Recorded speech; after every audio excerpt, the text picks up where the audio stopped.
Chapter 12:20. Everyone was shocked by what Mad Dragon said. SS. None of them were surprised to be addressed as SS. Slaying God, who ranked first on the secret agent leaderboard, was not addressed as SS to outsiders. The term SS was a nickname given to Yunjian's codename, Slaying God, by those who were close to her. Only those who were close to Yunjian in her past life would address her as SS in such an intimate manner. That was why everyone present was surprised, but not by that. Instead, Mad Dragon, ranked third on the international secret agent leaderboard. The Mad Dragon, who was once from the same organization as Slaying God, the most legendary secret agent in the secret agent world. Everyone present should pay their respects to him. If Mad Dragon were to stomp his foot, everyone present would be in shock. The Mad Dragon who struck fear in their hearts. How could he call out the two letters SS to Yunjian? Although no one present knew the meaning of the two letters SS, they could tell from Mad Dragon's expression. The teenage girl in front of them was definitely not a simple person. SS. What's SS? The hooligan who almost peed his pants earlier shouted out loud when he saw how Mad Dragon addressed Yunjian. It was as if he had discovered something that allowed him to survive. After shouting, the hooligan assumed that Yunjian had something going on with Mad Dragon, because he did not know Mad Dragon's identity. Hence, the hooligan struggled to free himself from the ropes and bounced towards Mad Dragon twice. Since he was tied up, he could not break free. Instead, he took a step closer to Mad Dragon. Therefore, the hooligan revealed a very friendly smile. He smirked at Mad Dragon twice with a hint of mockery, then said, "This, big brother, are you interested in her? How about this? We're all innocent. Let us go and take her away. We promise not to call the police." Initially, the hooligan was the one who wanted to flirt with Yunjian. So when he saw that Yunjian and Mad Dragon seemed to know each other, he looked at Mad Dragon with an "I know you very well" expression. He thought that as a man, he understood Mad Dragon's feelings for Yunjian very well. After all, no one present believed that Yunjian's international status was higher than Mad Dragon's. How old was she? And Mad Dragon's reaction to Yunjian just now was naturally thought by the hooligan that he had feelings for Yunjian. After the gangster finished speaking, he looked at Mad Dragon with extremely flattering eyes, as if waiting for Mad Dragon to praise him and let him go. When the leader of the other group of people who were in the arms deal with Mad Dragon heard the words of the hooligan, he immediately thought that Mad Dragon was interested in Yunjian. So you're interested in this beauty, then why don't you? The leader of the other group of people who were in the arms deal with Mad Dragon thought that Mad Dragon was interested in Yunjian, and immediately said. But before he could finish speaking, Mad Dragon, who was standing next to the leader, slapped the leader to the ground. Before anyone could react, Mad Dragon pulled out a silver pistol from his waist. He was so fast that the hooligan had no time to react. He pointed the gun at the hooligan, and then fired a shot at the hooligan's thigh. The gun was a silenced pistol. If one listened carefully, they could hear a soft "chee" sound. In the next second, the hooligan who was tied up screamed with all his might. But because he was tied up, he couldn't turn around, and it didn't take long for him to be drenched in sweat. Just as the hooligan was about to faint, he heard Mad Dragon smashing the silver pistol on the ground. His face was very ugly as he said loudly, "I'm interested in her? How dare you say that? Do you know who she is? Even if I had 100 times the courage, I wouldn't dare to be interested in SS. If you dare say that again, I'll kill you all." Kwang Long's words caused everyone present to feel a sense of shock and excitement. Is she more powerful than Mad Dragon? Chapter 12:21. The boss and his underlings who were in the arms deal with Mad Dragon were stunned by Mad Dragon's words. Especially Ningxia, Hu Chirui and Su Liao. If Yunjian's skill in killing the robbers back in Hasa village was eerie and frightening, then Mad Dragon's current level of power was terrifying. Now, Yunjian's influence was enough to make Ningxia and the rest pale with fright. It was apparent that Mad Dragon was a powerful figure. Judging from the way Mad Dragon was fearful of Yunjian and the reactions of the people around them, Yunjian's identity was not as simple as it seemed. Unknowingly, Qingyu had already untied the rope that bound her. Yunyi had been learning from Yun Jian for a long time, so she had mastered the ability to untie ropes a long time ago. The crowd did not even know when Qing Yu and Yunyi had undone the ropes. Someone who was standing not far away suddenly pointed at Yun Jian. He seemed to have thought of something and shouted, "SS! I got it!" If the Chinese pronunciation of SS is translated, "Isn't she the number one secret agent, slaying God?" The person's tone became more agitated as he spoke. He looked at Yun Jian and spoke loudly, as if he was afraid that the others would not know. His tone was laced with fear. "Could you be slaying God?" The last sentence was uttered with fear. Moreover, this person's tone was filled with surprise and disbelief. It was not surprising.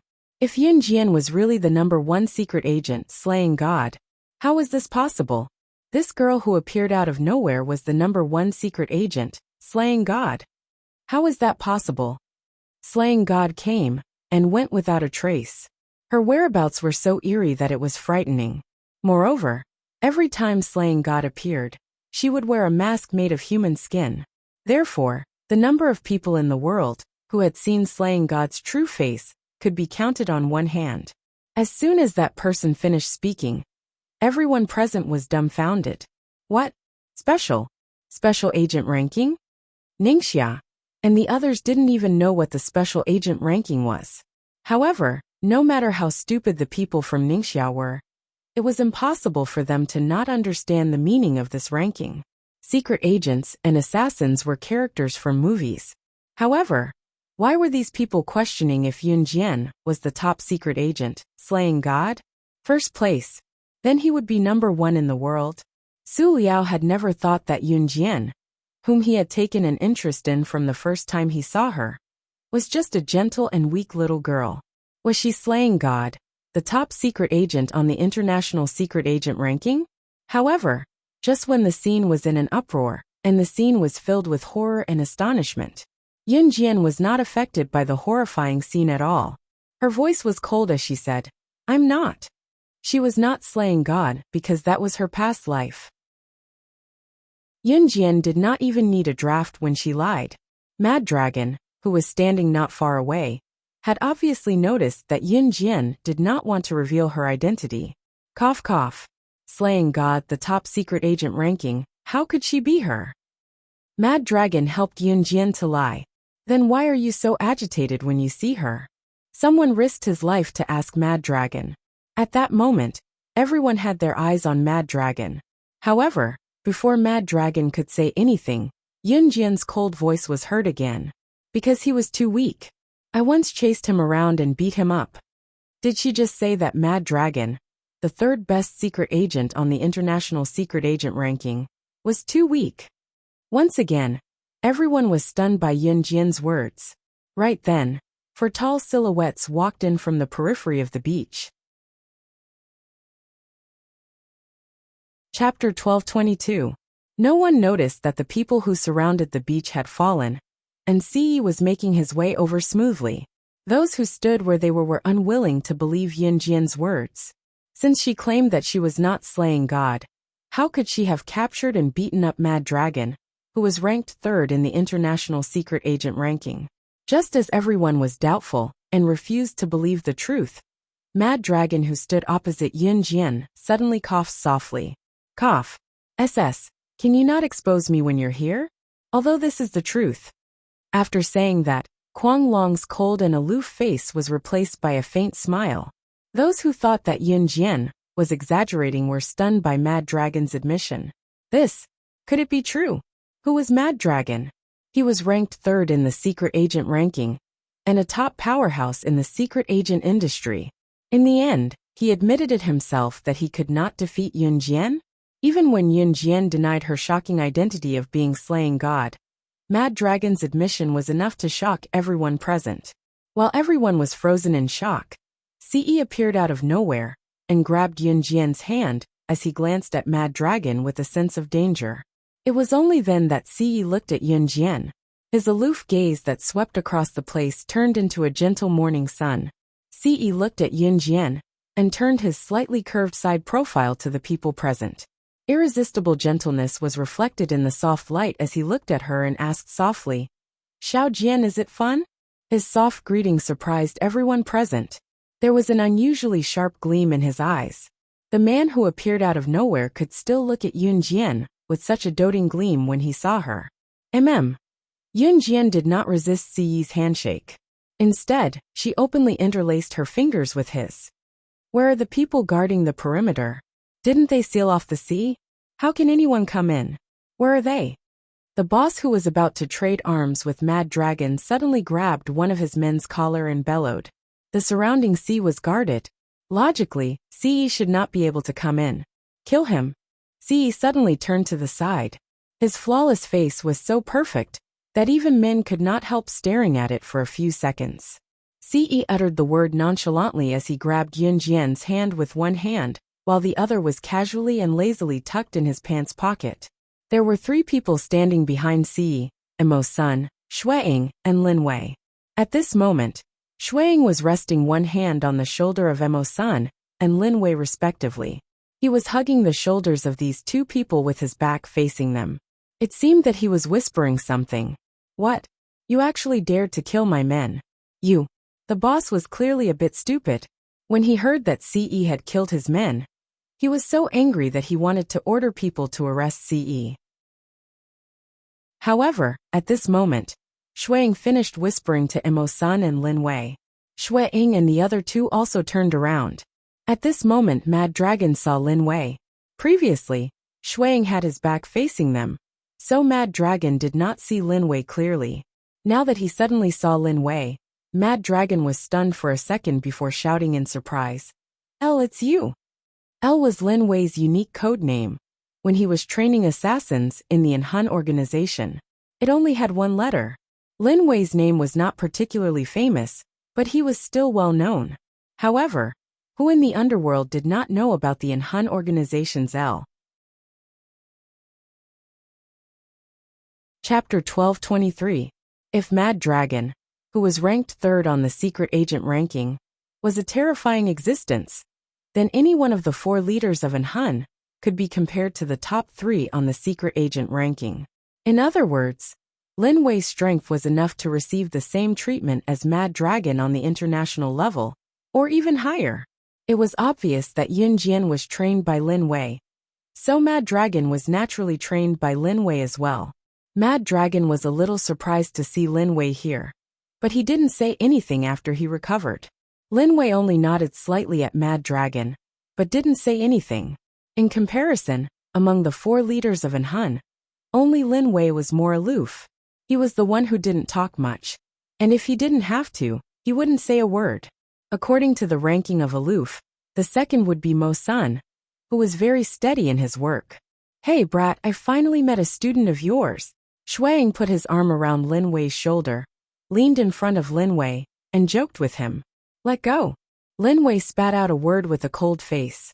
Xueying was so scared that he quickly removed his arm from Lin Wei's shoulder. Among the 4 great chieftains, the one with the strongest strength was Lin Wei, and the one with the most handsome appearance was Xueying. However, there was a long scar on Xueying's neck. This scar covered up some of his handsomeness. Therefore, women would usually stay far away from him in fear when they saw him. How could they still care about whether he was handsome or not? When Ningxia's group saw Ce and the other 3, they became even more suspicious.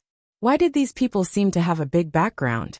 Tomorrow at Zhoudao, I have something to tell you. Just as the atmosphere was about to fall into a low tide, Yun Jian suddenly said to Mad Dragon. Mad Dragon's looks were not bad. When Yun Jian said this, Ce grabbed Yun Jian's hand even tighter. Mad Dragon didn't even think before agreeing. No problem. Mad Dragon believed that if he didn't agree to this lady's invitation, his lair would be blown up by this lady. Let's go, Yun Jian said as she turned around. At the same time, her little hand was still held by Ce. Qing Yu and Yun Yi had already untied the people from Ningxia. This arms deal would continue. Of course, if Yun Jian and the others wanted to leave, how could the boss of the arms deal with Mad Dragon dare to stop them? They watched as Yun Jian and the others walked out. Ce held Yun Jian's hand and disappeared in front of everyone. Lin Wei and the others also followed behind. Yin Yi, Qing Yu, and Ningxia went out as well. Only the gangsters group was ignored. Mad Dragon only breathed a sigh of relief when he saw Yun Jian and the others leave. Are we letting them go just like that?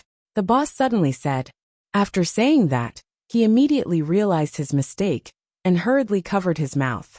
However, Mad Dragon still heard the boss's words clearly. Mad Dragon looked at the boss like he was looking at an idiot, then sneered at him. Idiot, can't you see? The three men standing beside that man were all the four leaders of Anhun. Other than Adam, all of them are here. 3 of the 4 leaders are here. The 3 of them are protecting that man. What do you mean? You idiot, think about it carefully. The boss reacted just as Mad Dragon finished speaking. When their thoughts came back to them, the rest of the group held their breaths. Boss exclaimed in shock. Mo, could that man be? Chapter 12:24. Shut your mouth. That person's business isn't something you can discuss. Otherwise, you won't even know how you died. Mad Dragon reprimanded his boss with a frown when he saw how curious he was. No one noticed that Mad Dragon's heart clenched when he said that. His expression was solemn. In fact, even Berserk Dragon was terrified at this moment. That person was definitely the scariest person in the world. No one could compare to him. If he or boss dared to leak a word about him today, they would not live past tomorrow. Seeing Mad Dragon's solemn expression, boss was shocked and immediately covered his mouth. On the other side, Siyi held Yun Jian's hand as she walked in front. Lin Wei and the other 2 followed behind her. Yin Yi and Qing Yu walked side by side as well. Behind them were Ning Xia and the other 2 who were still in shock. It was not until they walked out that Su Liao looked at Yun Jian, who was walking in front. His gaze fell on Siyi's hand that was holding Yun Jian's.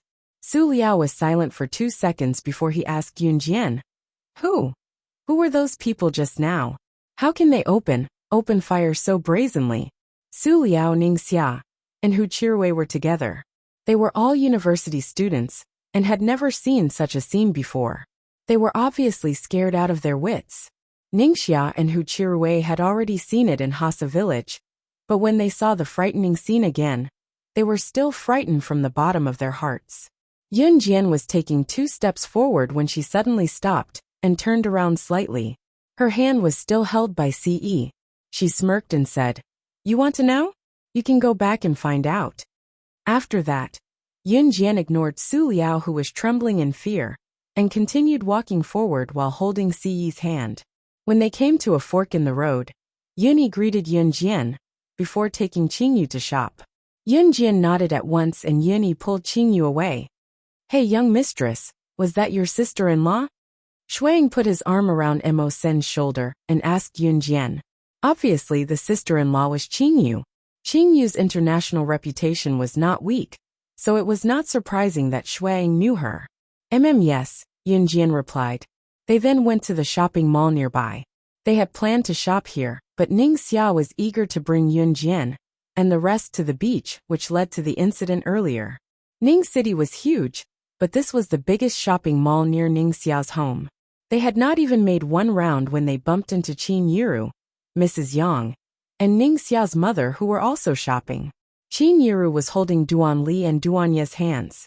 Yun Zhu, on the other hand, walked on his own. In the words of his classmate Xiao Hui, he was a man and a man should walk on his own. Once he saw Yun Jian, Yun Zhu's manly demeanor just now vanished without a trace. Sis, see Gij. Xiao Yunzhu ran toward Yun Jian. Yun Jian let go of Siyi's hand when she saw Xiao Yunzhu and squatted down to extend her hand. She thought that Xiao Yunzhu would throw himself into her arms. Unexpectedly, Xiao Yunzhu bypassed her and hugged Siyi's leg tightly. "Si Gij. Hug." Yun Jian, who was prepared to receive Xiao Yunzhu's hug, pursed her lips and stood up discreetly. Ce, who was standing beside Yun Jian, saw that Yun Jian was defeated. His perfect, handsome face curved slightly, and his eyes were filled with adoration. Then he bent down in the next second and carried Xiao Yunzhu in a suave manner. Ning Xia's mother, who was standing afar, stared at Ce and Yun Jian, who were carrying Xiao Yunzhu. She could not help saying to Qin Yiru. Chapter 12:25. Both Ningxia's mother and Ningxia's father came from the countryside. They studied well when they were young, and became government officials when they grew up, earning their current standard of living. Therefore, even if their standard of living was not on the same level as before, Ningxia's mother's mindset was still more of a rural person's. Rural people usually got married in their teens. Even if they did not get a marriage certificate, they would hold a banquet in the village to get married first, and make up for it when they could get a marriage certificate. Most of them were 16 or 17 years old, while some rural girls were already mothers of 1-year-old children. Therefore, when Ningxia's mother saw how compatible Yunjian and Siyi were, she could not help blurting out those words. Yunjian's cheeks flushed right after Ningxia's mother said that. In spite of it, Siyi looked like he was afraid that others did not know about his relationship with Yunjian. With a slight smirk, he said naturally in the next second, "I'll do my best." Even if Ningxia's mother's words were unintentional, everyone present thought that something had happened between Siyi and Yunjian. Shuang could not help coughing softly before he turned around again, holding back his laughter. He was not mistaken this time. His young master had actually said something so shameless just now. Was he still their young master? Lin Wei and Imo Sun tugged at each other as well. Qin Yiru was looking forward to it as well, so she felt refreshed when she heard it. Qin Yiru, on the other hand, looked around but did not see Yun Yi. Otherwise, she felt the need to remind her son to have a good grandson or granddaughter as soon as possible. Yunjian's cheeks flushed as she stood beside Siyi and pinched Siyi's waist softly. Nonsense. Siyi did not feel the pain at all, his already slightly curled lips growing more obvious. His Xiaojian could only belong to him. As for the marriage contract rings on Yunjian and Siyi's hands, everyone present had already noticed them. When Qin Yiru asked about it, Yunjian said that Siyi had bought it for her. When Qin Yiru heard this, she covered her mouth and laughed. Then she praised Siyi. This child is getting more and more thoughtful. After shopping in the afternoon, they quickly went back to Ningxia's house. At the same time, Ningxia also said goodbye to Hu Qirui and Su Liao. After dinner, Shuang asked if there were any nightclubs in Ning City. The fact that Shuang and Lin Wei could be here today was because they were on vacation. To Shuang and Lin Wei, Country Z was a tourist destination. Shuang thought that since he could finally relax, he should go to the nightclub for a stroll. Ningxia thought about it for 2 seconds before clapping her hands and shouting, "Yes, there's the Royal Nightclub nearby. It's booming business every night." Shuang quickly ran to Yunjian and asked, "Young madam, it's not easy for us to travel. Why don't we go to the nightclub nearby to have some fun tonight?" Shuang was usually very serious when negotiating with international bigwigs, but he was quite playful in private. The reason why Shuang did not talk to Siyi but went to Yunjian instead was because he knew that as long as he called Yunjian over, their young master would definitely follow them over. If Siyi knew that Shuang referred to him as young madam in his heart, Siyi would probably send Shuang to the Amazon forest to have fun tonight. Chapter 12:26. When he heard that Yunjian was going, Shuang knew that his young master would definitely go with them. He laughed heartily and looked very refreshed. Yunjian narrowed her eyes slightly. There were big and small nightclubs. Yunjian had been to a few nightclubs since her rebirth, but they were all small. The Royal Nightclub that Ningxia was talking about was a chain nightclub in Country Z. It was quite famous in Country Z. Yunjian had overheard some male classmates talking about it when she was in school. However, Yunjian had never been interested in it. Since Shuang was taking the lead today, Yunjian wanted to join in the fun.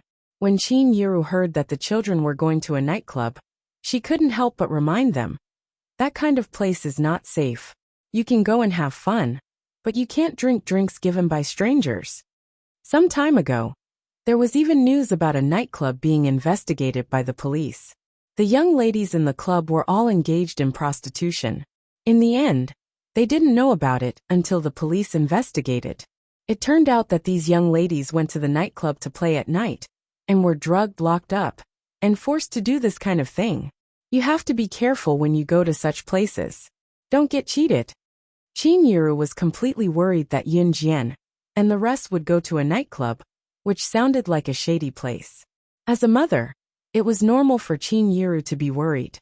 No matter how powerful her daughter Yun Jian was, she would still be worried.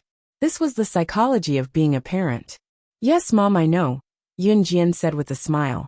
She said this so that Qin Yiru wouldn't be worried. Brother Si, Chestnut, Xiaoya, and I want to go too. Xiao Yunju shook his head. He didn't know what a nightclub was, but when he heard that Yun Jian and his brother Si wanted to go, he wanted to go too. Children can't go to that kind of place. There are police uncles there. If you go with them, you will soon be arrested and locked in prison. Qin Yiru deliberately tricked Xiao Yunju, and then carried Xiao Yunju back from Ce. Mrs. Qin, will there be police officers coming to arrest us? Duanli was really frightened. She gulped and asked. Before she could get a reply from Qin Yiru, Duanli had already run over to grab Xiao Yunju, who had been put down by Qin Yiru. She then said to Xiao Yunju, "Let's not go, I'm afraid." "Good. If Chestnut says I'm not going, then I'm not going," Xiao Yunju said righteously as he patted his chest. "All right, you can go now. Come back early and remember to keep in touch with your phone at all times." Qin Yiru was still worried about Yun Jian, so she added. However, Qin Yiru had never been a mother who liked to interfere with her children's affairs. She had always stood behind Yun Jian and Yuni silently, and as long as she didn't interfere with her daughter and son's affairs, she would quietly care about their every word and action. Mom. Yun Jian nodded. Then the group set off for Royal Nightclub. Yin Yi and Qing Yu didn't go. Only Yun Jian, Ce, Shueying, and Ning Xia were going. Ning Xia was going to lead the way for them, but Ning Xia had never been to a nightclub before. At the same time, at the entrance of Royal Nightclub, Yun Jian and the others entered one after the other. As soon as they entered, they were attracted by the noise under the dance floor. On the dance floor, a woman with a hot body was doing something that made one's imagination run wild. A bunch of men were shouting and yelling crazily. "Let's book a room, it's too noisy here," Shuang suggested lazily. At the same time, he didn't have any feelings for the woman dancing crazily on the dance floor. Chapter 12:27. At this moment, at the side of the dance floor, a plump old woman with a wrinkled face and an ugly complexion was sitting in front of a patterned low table. Opposite the old woman sat a cowering middle-aged man, who seemed to be discussing something.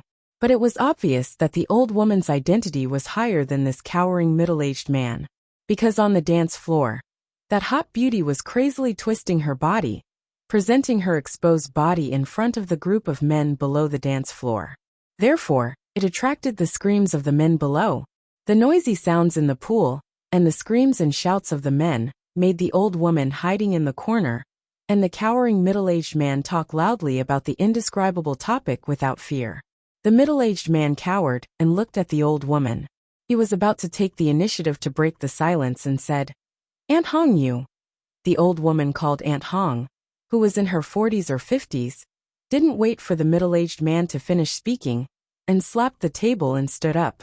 After Aunt Hong stood up, she pointed at the beautiful woman who was twisting her body on the dance floor to attract the attention of the men, and sneered at the middle-aged man. "Only this kind of goods. How long ago is this kind of goods? It's time to change it. No wonder our shop's business has been snatched away by the newly opened heaven on earth." Aunt Hong looked very angry. The middle-aged man opposite her was startled, and then he suddenly lowered his voice and said to Aunt Hong, "Recently our shop has a few young ladies, and they are still virgins. Aunt Hong, do you want to send them to the bosses? Only this kind of goods. Can't you find a different kind of goods?" Aunt Hong said goods. Listening to her tone, she didn't treat people as people at all. But just when Aunt Hong said this, she was suddenly attracted by a slender figure who had just entered the door. The figure who had just entered the door may not be as enchanting and charming as the beautiful woman who was twisting on the dance floor, but at a glance, it could attract people. Even Aunt Hong, who was a woman, was thoroughly attracted by it at first glance. For a time, Auntie Hong didn't even have the thought to curse the middle-aged man. Her entire being seemed as if her soul had been taken away as she walked towards that delicate and pretty figure with an unbelievably exquisite face. Yunjian, CE, and Shueying were standing at the entrance. Yunjian agreed with Shueying's suggestion to book a private room. Shueying actually had other motives for coming here today. He had invited an international big shot who had just arrived in Serene City to come here, intending to cooperate on some matters. Shueying was the leader of the Enhun organization and the other partners. Now that he finally had a vacation, it was only natural that he would be able to travel. However, during the holidays, he still had to deal with the things that needed to be done. Shueying planned to open a private room first and settle the young madam and Ningxia inside. Then he would ask the young master, Lin Wei, and Emo's son to accompany him to talk to that international big shot. That was what Shueying thought. That was why he called Yun Jian over, so that his young master would be willing to come along. Just as Shueying finished his words and got Yun Jian's tacit approval, Shueying's face changed. At this moment, a very short woman, who was about 40 to 50 years old, wearing a red cheongsam, stood in front of everyone. Once Auntie Hong stood there, she glanced at Yun Jian conspiratorially before coming over with a grin and spoke in a friendly tone. Chapter 12:28. As Auntie Hong spoke, she added with a grin, as if afraid that Yun Jian would misunderstand her as having ulterior motives. At the same time, she wiggled her lipstick that was as red as a chicken's butt and continued, "Haha, it's like this. I'm the person in charge of the Royal Nightclub. You can call me Aunt Hong. I think it's your first time here to play, right? I think you are all young people. The front hall is noisy and not suitable for you. Do you want to get a private room? I'll take you there," Aunt Hong said, revealing a smile that she thought was very kind. But in her heart, she was thinking, "Follow me to the private room. It's easier to do things in the private room." Yun Jian narrowed her eyes. Aunt Hong's uninvited appearance made her suspicious. But from Yun Jian's appearance, she didn't have any doubts about Aunt Hong. This made Aunt Hong think that the little fish had taken the bait. "Thank you, Aunt Hong. This is my first time here. Let's go to the private room with Aunt Hong?" Ningxia was a silly child. She had never been to such an occasion before. She thought that Aunt Hong really came to help out of kindness. Okay. I'll let the waiter at the front desk lead the way for you." In order to not let Yun Jian and the others be suspicious, Aunt Hong didn't personally lead the way for Yun Jian and the others. After saying this, Aunt Hong signaled the waiter at the front desk. When Aunt Hong signaled the waiter to lead the way, her back was facing Yun Jian and the others. So when Aunt Hong winked at the waiter, Yun Jian and the others, who were standing behind Aunt Hong, didn't see it. Soon, the waiter led Yun Jian and the others to the private room. Seeing Yun Jian and the others disappear in front of her and turn the corner to the back of the dance floor, Aunt Hong's kind and smiling face instantly drooped. "Aunt Hong." The middle-aged man who was talking to Aunt Hong just now came over and looked at Aunt Hong and shouted, "I've already sent someone to bring her over. Send a few more people over. This little girl is definitely the best. After a few years of training, she will definitely become our royal family's #1 miss." Matchmaker revealed a strange smile. "Yes," the middle-aged man responded. Then, he paused for a moment before asking Aunt Hong about the doubts in his heart. Auntie Hong, that woman, and that man were holding hands when they went in. It's obvious that they are a couple. Could it be that this woman is no longer a virgin? Isn't this girl worthless if she isn't a virgin? With her looks, even if she isn't a virgin, she can still be sold for a good price. Hurry up and prepare for me. This time, I'm going to do something big. Aunt Hong kicked the middle-aged man and then whispered. The middle-aged man immediately replied, "Yes, yes, yes." Then he ran away. After Yun Jian and the others entered the private room, Shueying begged Ce to follow him to meet the international big shot. Emo's son and Lin Wei stood to the side and watched, their mouths twitching from time to time. At first, Ce refused to go. Shueying begged for more than 10 minutes but to no avail. Then Yun Jian said, "Go and take a look. I'll wait for you here." Yun Jian's words made Ce's ears tingle. making Ce feel inexplicably refreshed. Okay. Then Ce immediately agreed. She put one hand in her pocket and stood up to walk out. At this moment, Shui Ying's mood was very complicated. He had been with the young master for so long, but a single word from the young mistress was more effective. Who did he offend this time? If he had anything in the future, he would ask the young mistress for help.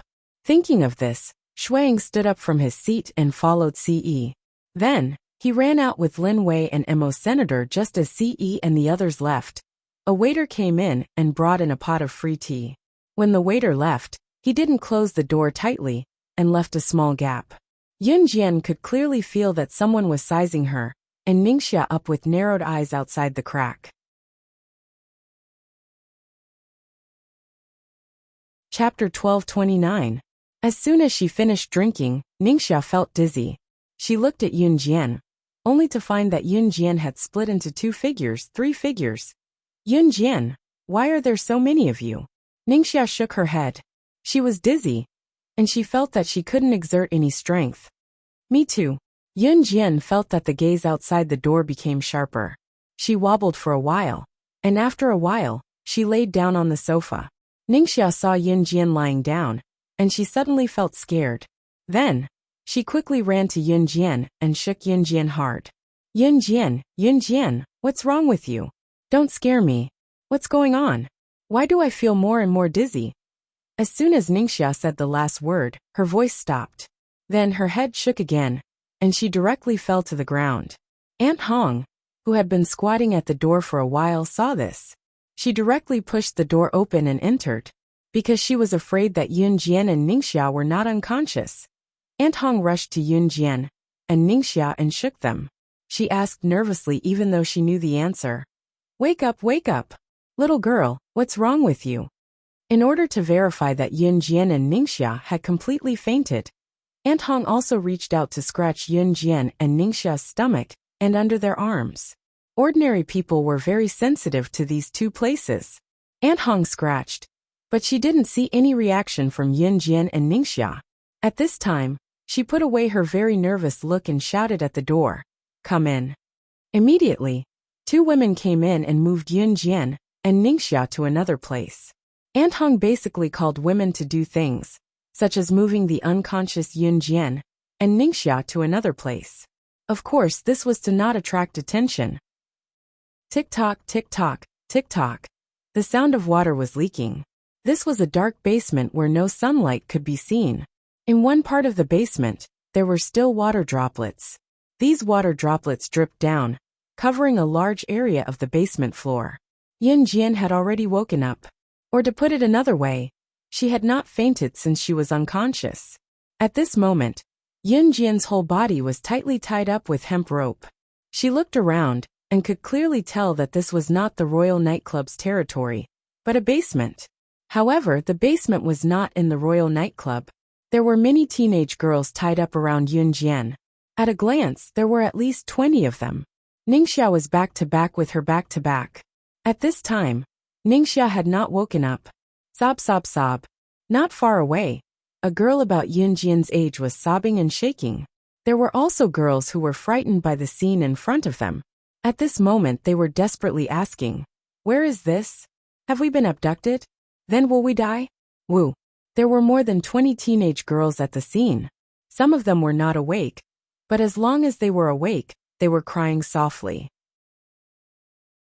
There was a girl who had been captured for a long time who didn't cry, but said in a depressed tone, "We're finished. The prettier girls who were captured before have been sold. They will sell us." When she said this, the girls around her cried even harder. Yun Jian frowned when she heard the cries. She was not nervous, but she was irritated by the girls' cries, so she scoffed in the next second. "Shut up, all of you." Chapter 12:30. The group of girls around her were only in their teens, and were very young. They were at the prime of their youth. It was not hard to tell that the dozens of girls around them were like Yun Jian and Ningxia, abducted by Auntie Hong, and her cohorts in a similar way. Among the abducted girls, she was the only one who could be as calm as Yun Jian, and not be affected by the mourning around her. She forced herself to cry and even yelled, "Shut up, all of you!" Obviously, many people around her did not know what was going on, but they were shocked by the gloomy basement in front of them. Especially when they were tied up with ropes. It was like the scene of a kidnapping in the legends. In addition, there was a girl who had been here for a long time who said that the beautiful girls who were abducted before were sold. The girls around her were even more scared. At this time, Yun Jian's shout frightened the people around her. Even the girl who was sobbing just now was so scared that she forced her cries back into her throat. The surroundings quieted down, and only then did Yun Jian close her eyes. She was very clear about her situation. The girls who were abducted around her were very beautiful, and the worst-looking one could be recognized immediately in a crowded street. Since this group of people dared to abduct her, then they had to pay a price. In the darkness, Yun Jian's lips curved into a cold arc. Since she encountered this kind of underground hookup then, after an unknown amount of time, the crying stopped, and the girls who were awake began to talk to each other. However, from the girls' conversation, Yun Jian could still hear their deep fear. "I've been here for half a month." At this time, a girl spoke with a desperate tone. After pausing for 2 seconds, the girl's voice became slightly trembling. Her throat was hoarse, and her voice sounded like she was about to sob at any time. "I was drugged, and when I woke up I was here. The girls who were with me before, they were all sold. This is not a place for people to stay. They fed us like animals and sold them. Let a lot of men defile them. We will also be sold like that." At the end, the girl could not help but sob again. The basement was very dark, but the surrounding girls were frightened by the girl's words and began to cry again. Some of them trembled all over and were so scared that they could not turn over and move. Yun Jian slightly frowned, and in the next second, her closed eyes instantly opened. If the basement was brightly lit, the girls around her would definitely be shocked by Yun Jian's piercing gaze. When Yun Jian opened her eyes, the door to the basement opened abruptly. She had sensed that someone was coming. At this time, a dim yellow light flashed in, and then a fat old woman wearing a red cheongsam walked in. Then a few well-dressed middle-aged men walked in. Just by looking at their appearance, one would think that they were successful businessmen. There were also a few strong men following behind them. The basement's light was suddenly turned on, and the people who had not seen light for a long time could not open their eyes for a while. At this time, Aunt Hong walked toward Yun Jian, her butt swaying left and right. The surrounding girls who were tied up shrunk their bodies in fear. Aunt Hong brought that group of people directly to Yun Jian. Then Aunt Hong suddenly stepped aside and respectfully pointed at Yun Jian to a well-dressed middle-aged man standing at the front, and said, "Look, this chick is really hard to come by in 1,000 years.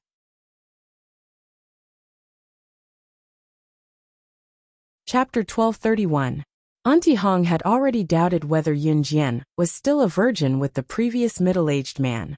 However, when she was introduced to this middle-aged man, who looked like a successful person, she still said the same thing. There was only one reason for this.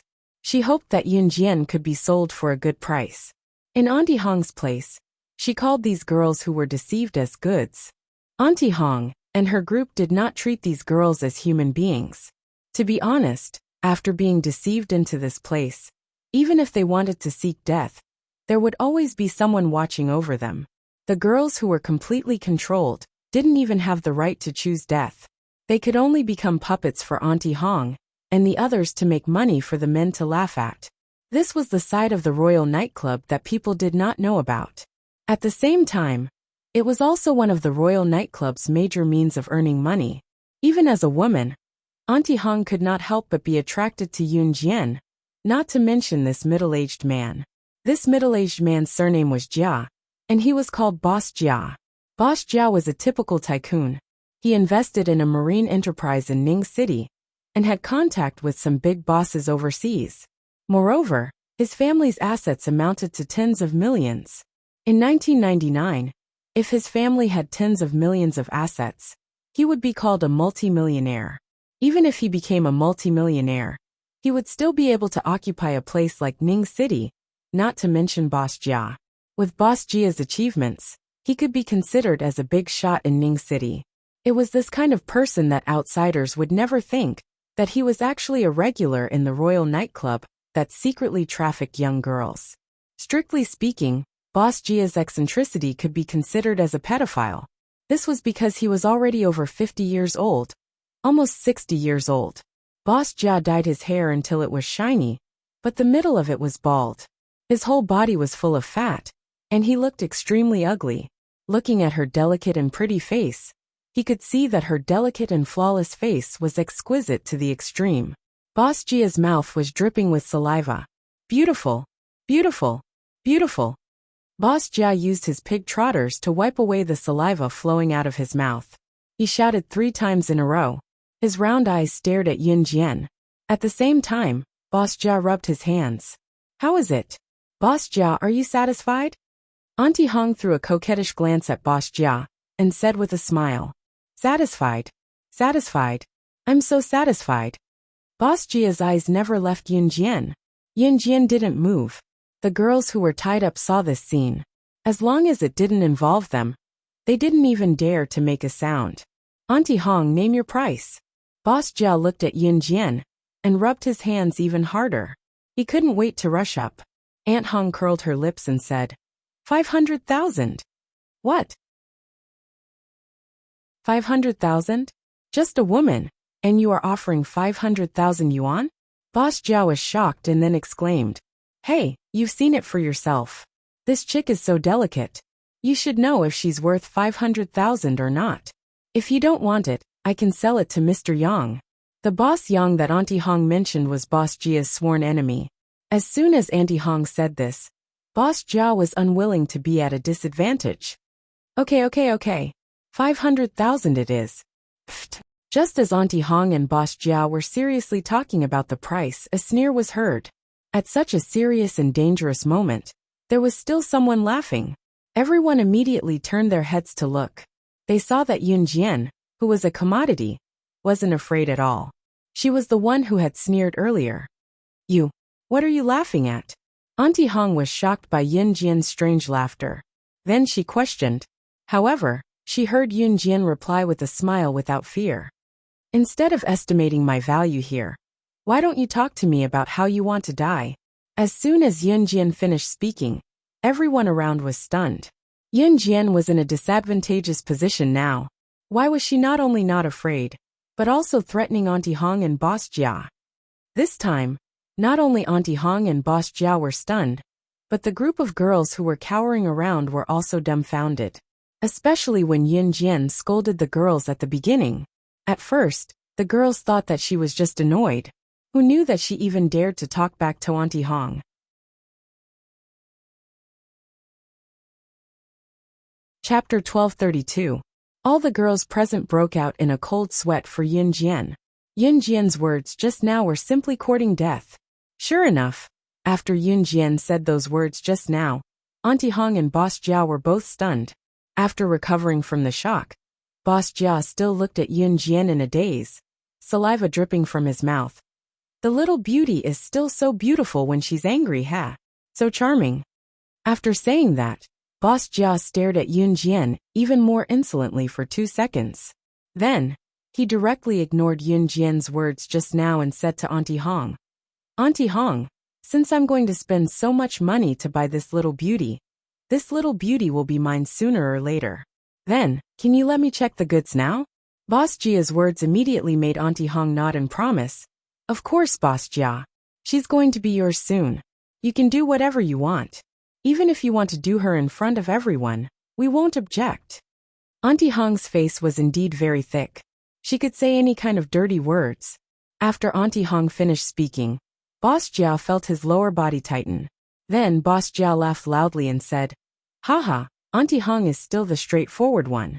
Then I'll. After saying that, Boss Jia walked towards Yun Jian. At the same time, he stretched out his pair of pig trotters. Yun Jian, who was tied up, looked like she couldn't move. That rope just happened to tie up Yun Jian's body from top to bottom. At the same time, it just happened to tighten around her chest. In this way, Yun Jian's proud figure was vividly displayed. Therefore, Even Auntie Hong herself was captivated by Yunjian's figure and appearance. At this moment, Boss Jia had already arrived in front of Yunjian. At the same time, his pig trotters were less than a meter away from Yunjian. Boss Jia looked at Yunjian's pair of big twin peaks, and his heart itched. He really wanted to run up to her and hold her full breasts. However, when he was half a meter away from Yunjian, who had been tied up tightly, suddenly stood up. The rope that had tightly bound Yunjian was now completely loose like a kite with a broken string. Boss Jia's hand, which was still reaching out, paused at the same time. Everyone's pupils gradually tensed up from their relaxed state. Why did you untie the rope? The first person to scream was Aunt Hong. Auntie Hong screamed out these words.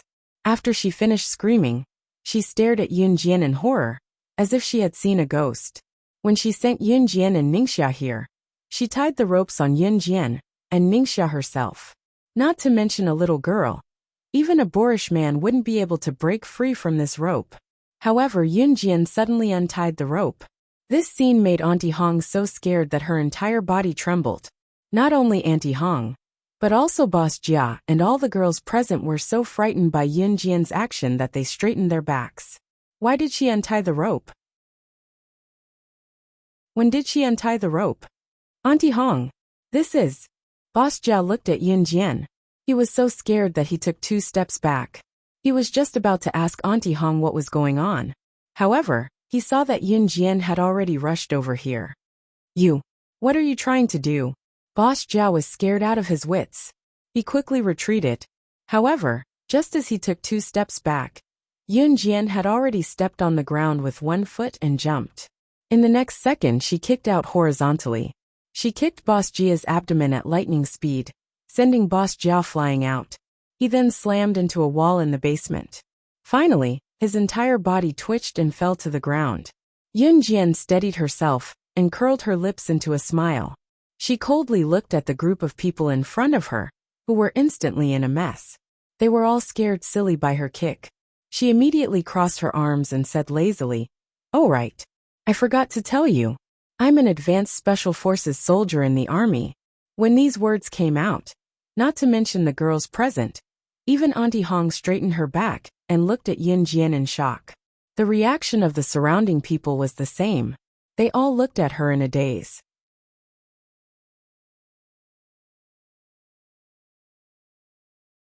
Chapter 1233. Other than shock, the biggest reason was that Auntie Hong and her group were underground traders, and the people they sold were living people. Under such circumstances, Auntie Hong and her group were usually most afraid of running into the police. Even if they ran into the police on the streets, Auntie Hong would usually avoid them, not to mention running into the police directly. The moment Yunjian said that she was an advanced special forces soldier, coupled with her kick that sent Mr. Jiao flying, even if Auntie Hong did not believe that Yunjian was an advanced special forces soldier, there was no way to explain how a teenage girl who looked weak and delicate could have such abilities. Unless it was like what she said, that she was an advanced special forces soldier. But how old was she? She was only in her teens. How could she be? You're an advanced special forces soldier? Auntie Hong pointed at Yunjian and exclaimed in disbelief. As she spoke, Auntie Hong's voice was hoarse. What do you think? Yunjian did not show any signs of fear when facing Auntie Hong and the group of tall and burly men standing behind her. On the contrary, after she said that, she walked towards Auntie Hong and her group. What are you trying to do? It was obvious that Yunjian's kick that sent Mr. Jiao flying was definitely practiced. So when Auntie Hong saw Yunjian walking towards her, she led the burly men behind her and retreated a few steps. It was obvious that Yunjian's skills earlier gave Auntie Hong a sense of danger. Yunjian walked towards Auntie Hong, under the agitated and shocked gazes of the girls who were still tied up. As she walked, Yunjian gently raised her hand. Auntie Hong was so scared that she thought that Yunjian was going to use some kind of weapon, so she nervously retreated 3 steps in the same second. On the other side, Yunjian stretched out her hand and gently pulled out the only shabby wooden stool in the basement. Then she sat on it. After she sat down on the wooden stool, She reached out to tuck her excess hair behind her ear. Then, she curled her lips into a devilish smile. Actually, I originally wouldn't meddle in your business. After a pause, she suddenly raised her eyes slightly and continued. I'm not sure.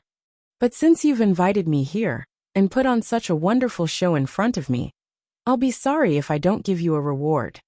Yin Jian's words were flat, making it hard to tell whether she was happy or sad. However, when such calm words came out from the mouth of such a little girl, it more or less shocked everyone present. At this moment, Auntie Hong was filled with regret. She thought she had found a treasure this time, but who would have thought? Bang! The door that was just closed was kicked open in the next second. The kick outside the door was full of strength. The door was kicked fiercely, and the entire door flew out. The door was even broken. Everyone present was so shocked that they were shocked. When they turned around to look, they saw a handsome man dressed in black casual clothes walking in with a frown on his face. The handsome man attracted everyone's attention as soon as he walked in. After Ce entered, he frowned and looked around. Finally, he saw Yin Jian sitting on the wooden stool. His frown loosened at this moment. It was only then that Ce came over. The surrounding people trembled in fear from Ce's aura. His action of kicking open the door was shocking and unexpected.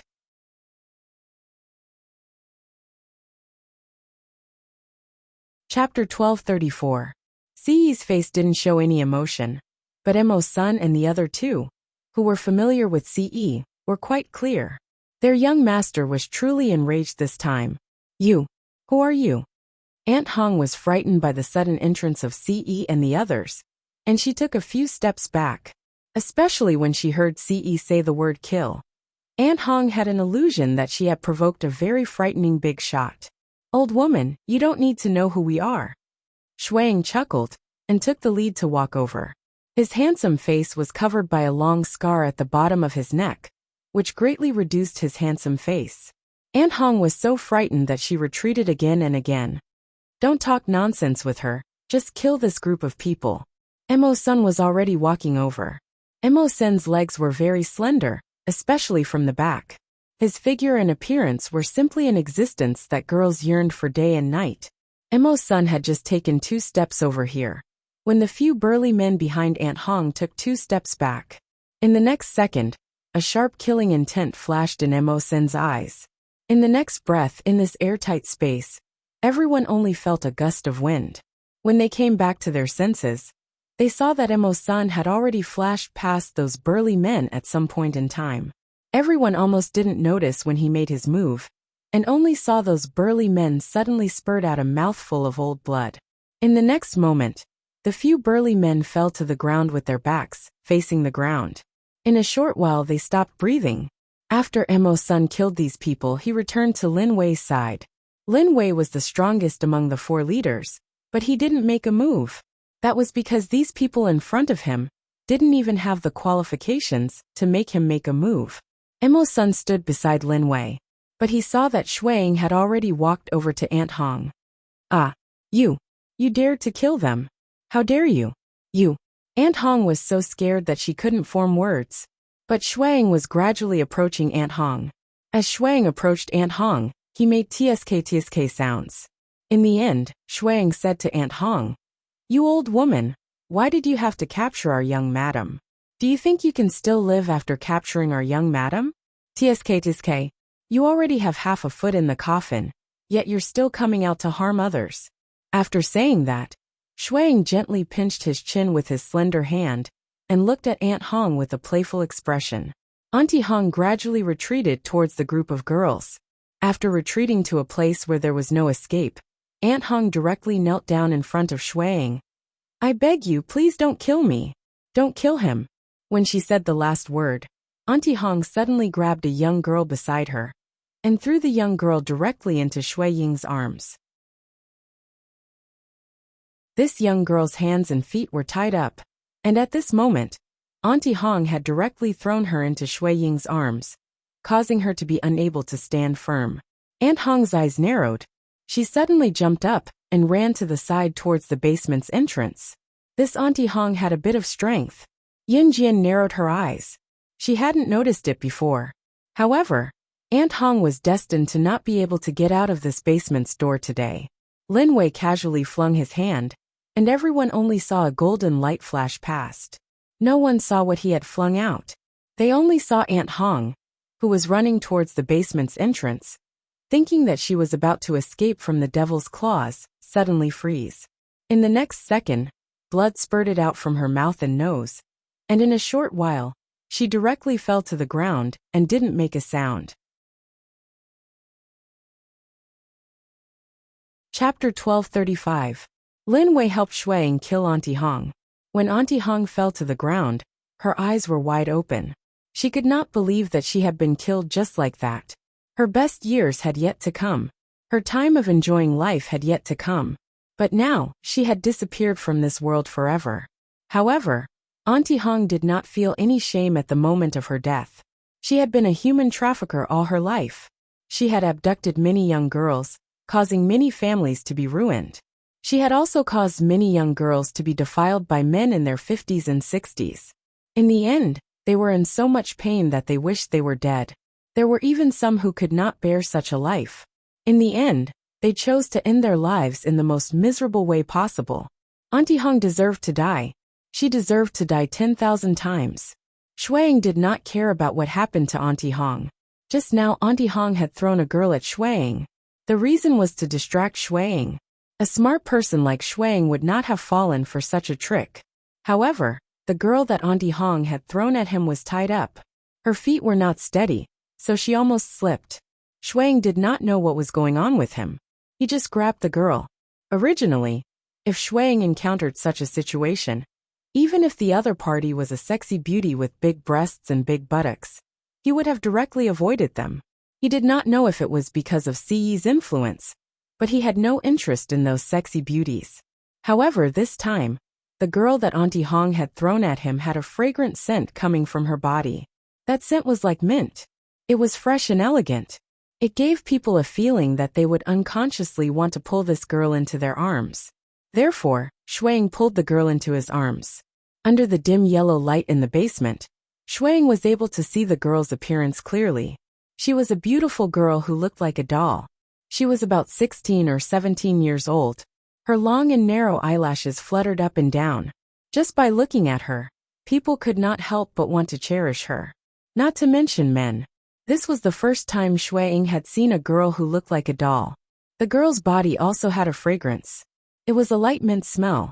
The smell was very light, but it was enough to make Shuang stunned. While Shuang was still in a daze, Siyi had already walked in front of Yun Jian.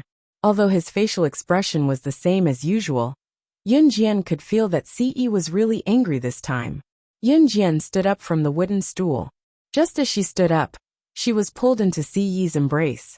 Even though he knew that she would be fine, he was still worried when he found out that Yun Jian had disappeared. Xiao Jian, what should I do with you? I really want to rub you into my bone marrow and make you follow me for the rest of my life, never leaving me again.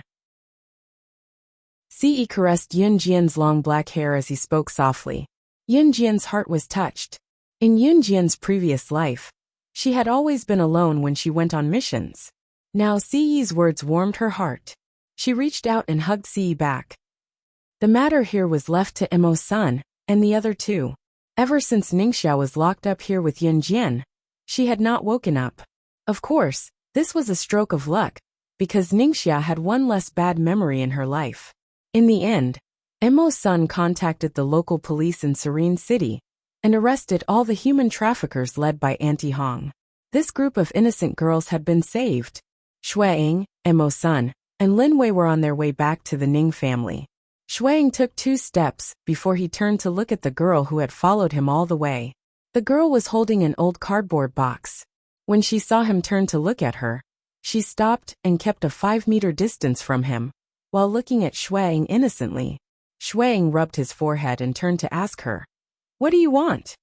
The girl was the one who had been pulled into Shui Ying's arms just now. Chapter 1236. When the girl's words fell, Shuang almost missed a step. Shuang finally hugged Emo-san, who was standing beside him, and steadied his footing. Cough cough. It was the first time Shuang heard such words. He choked when he swallowed, and immediately coughed twice. Sure, he's willing. Emo's son, who had been silent all this time, suddenly reached out and patted Shui Ying's back, and then said to the girl with a smile. After saying that, Emo's son smiled evilly. It was rare for him to joke like today.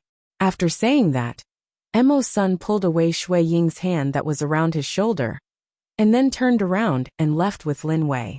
Halfway through, Emo's son also left Shui Ying with a sentence that people didn't understand. Don't bully a little girl. After saying that, Emo's son smiled evilly, which was extremely inconsistent with his previous calm appearance. After smiling evilly, Emo's son curled his lips and left with Lin Wei. Shui Ying, who was standing in place, simply wanted to grab Emo's son and Lin Wei and beat them up. They actually left him behind. However, Shui Ying didn't dare to beat Lin Wei, let alone Emo's senator Emo's son, and Lin Wei had the best relationship, perhaps because their personalities were similar. Shui Ying dared to guarantee that if he went to beat Emo's son, Lin Wei would definitely intervene. He felt that he had become a loner. Just as he was thinking this, Emo's son and Lin Wei had already left quickly. Shui Ying's face darkened into a line. He turned his head and glared fiercely at the girl. It was all because of her. If it weren't for her, how could Emo's son and Lin Wei, these two ungrateful guys, leave him behind? Shui Ying turned his eyes and glared fiercely at the girl. The girl was so scared by Shui Ying's glare that she shrank her thin body. Shui Ying looked at the girl's thin body and lowered his eyes. In the end, he still withdrew his sharp edge and turned to walk towards the Ningxia house on the main road. After taking 2 steps, the girl immediately followed. As long as Shui Ying stopped, the girl also stopped. She didn't seem to dare to come forward. From beginning to end, she was about 5 meters behind Shui Ying. In the end, Shui Ying touched his forehead and simply let her follow him all the way. The Royal Nightclub closed down overnight. Not only the Royal Nightclub in Serene City, but all the Royal Nightclub chains in Z Nation declared bankruptcy overnight. This incident would cause a huge uproar in Z country, especially among those big bosses who frequented nightclubs. However, no one was able to find out why the Royal Nightclub closed down.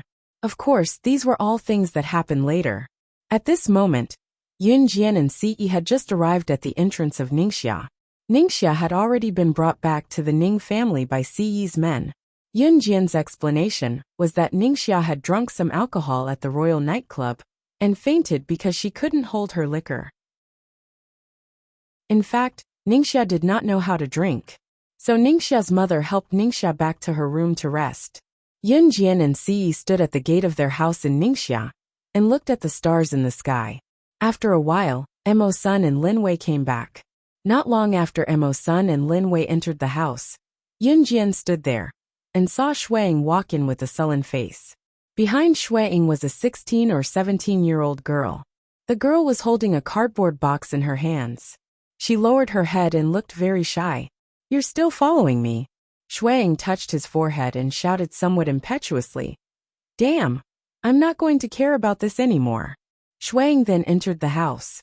After entering the house, Shui Ying was reluctant to leave, so he hid behind the door and narrowed his eyes to look over. He saw the girl holding the cardboard box and looking at Yun Jian timidly. Yun Jian looked her up and down and then asked, "What's your name?" Yun Jian had seen this girl in the basement before. She was also abducted by Auntie Hong. Chapter 1237. As Si Luo spoke, she hugged the box tightly with her bony hands and lowered her head, looking a little scared. Yun Jian narrowed her eyes and stared at Si Luo again. She scanned Si Luo from head to toe and pursed her lips. "Aren't you going home?" As she spoke, Yun Jian's eyes flashed with a sharp light. She seemed to have a new idea. Si Luo didn't look up after hearing Yun Jian's words. She shrank back and shook her head. "I don't have a home anymore." "Then are you willing to follow me?" Yun Jian quickly continued. Yun Jian's words made Si Luo look up immediately. Someone was willing to take her in? Is this real? Si Luo held the box and pushed it into her arms. Then, she stared at Yun Jian with her expressive eyes. Her voice trembled. "Can you take me in? Can you really take me in?" Si Luo looked like she couldn't believe that Yun Jian was really willing to take her in. Her eyes widened as if they could speak. Yun Jian nodded and narrowed her eyes. Sure, but I have a condition. I agree. As long as you can feed me and let me live, I'll do anything. Si Luo almost knelt down in front of Yun Jian in gratitude. If one were to take a closer look, they could clearly see that Si Luo's clothes were in tatters and were extremely dirty. Her face was also covered in dirt, and she looked like a little beggar. If it wasn't for her doll-like face and her dirty clothes that couldn't hide her minty scent, she really did look like a refugee who escaped from a beggar's nest. Yun Jian only narrowed her eyes slightly when she saw Si Luo. Of course, she wouldn't take anyone in for no reason. Instead, wait. An abrupt male voice interrupted what Yun Jian was about to say. Yun Jian raised her brows. She looked at Ce, who was standing beside her and looking at her dotingly. She turned around and saw Shuang, who had been hiding behind the door walking back. Young madam, ahem. Shuang coughed when he realized that he had walked out rashly. Yun Jian narrowed her eyes, but Shuang continued. Young madam, she followed me back. Yun Jian immediately understood what Shuang meant. You want to take her in? It was obvious that Yun Jian had taken a liking to Si Luo. Other things aside, Si Luo looked frail and weak, but Yun Jian could tell that she was a good seedling despite her frail appearance. Someone who could catch Yun Jian's eye naturally had their own strengths. Take Si Luo for example.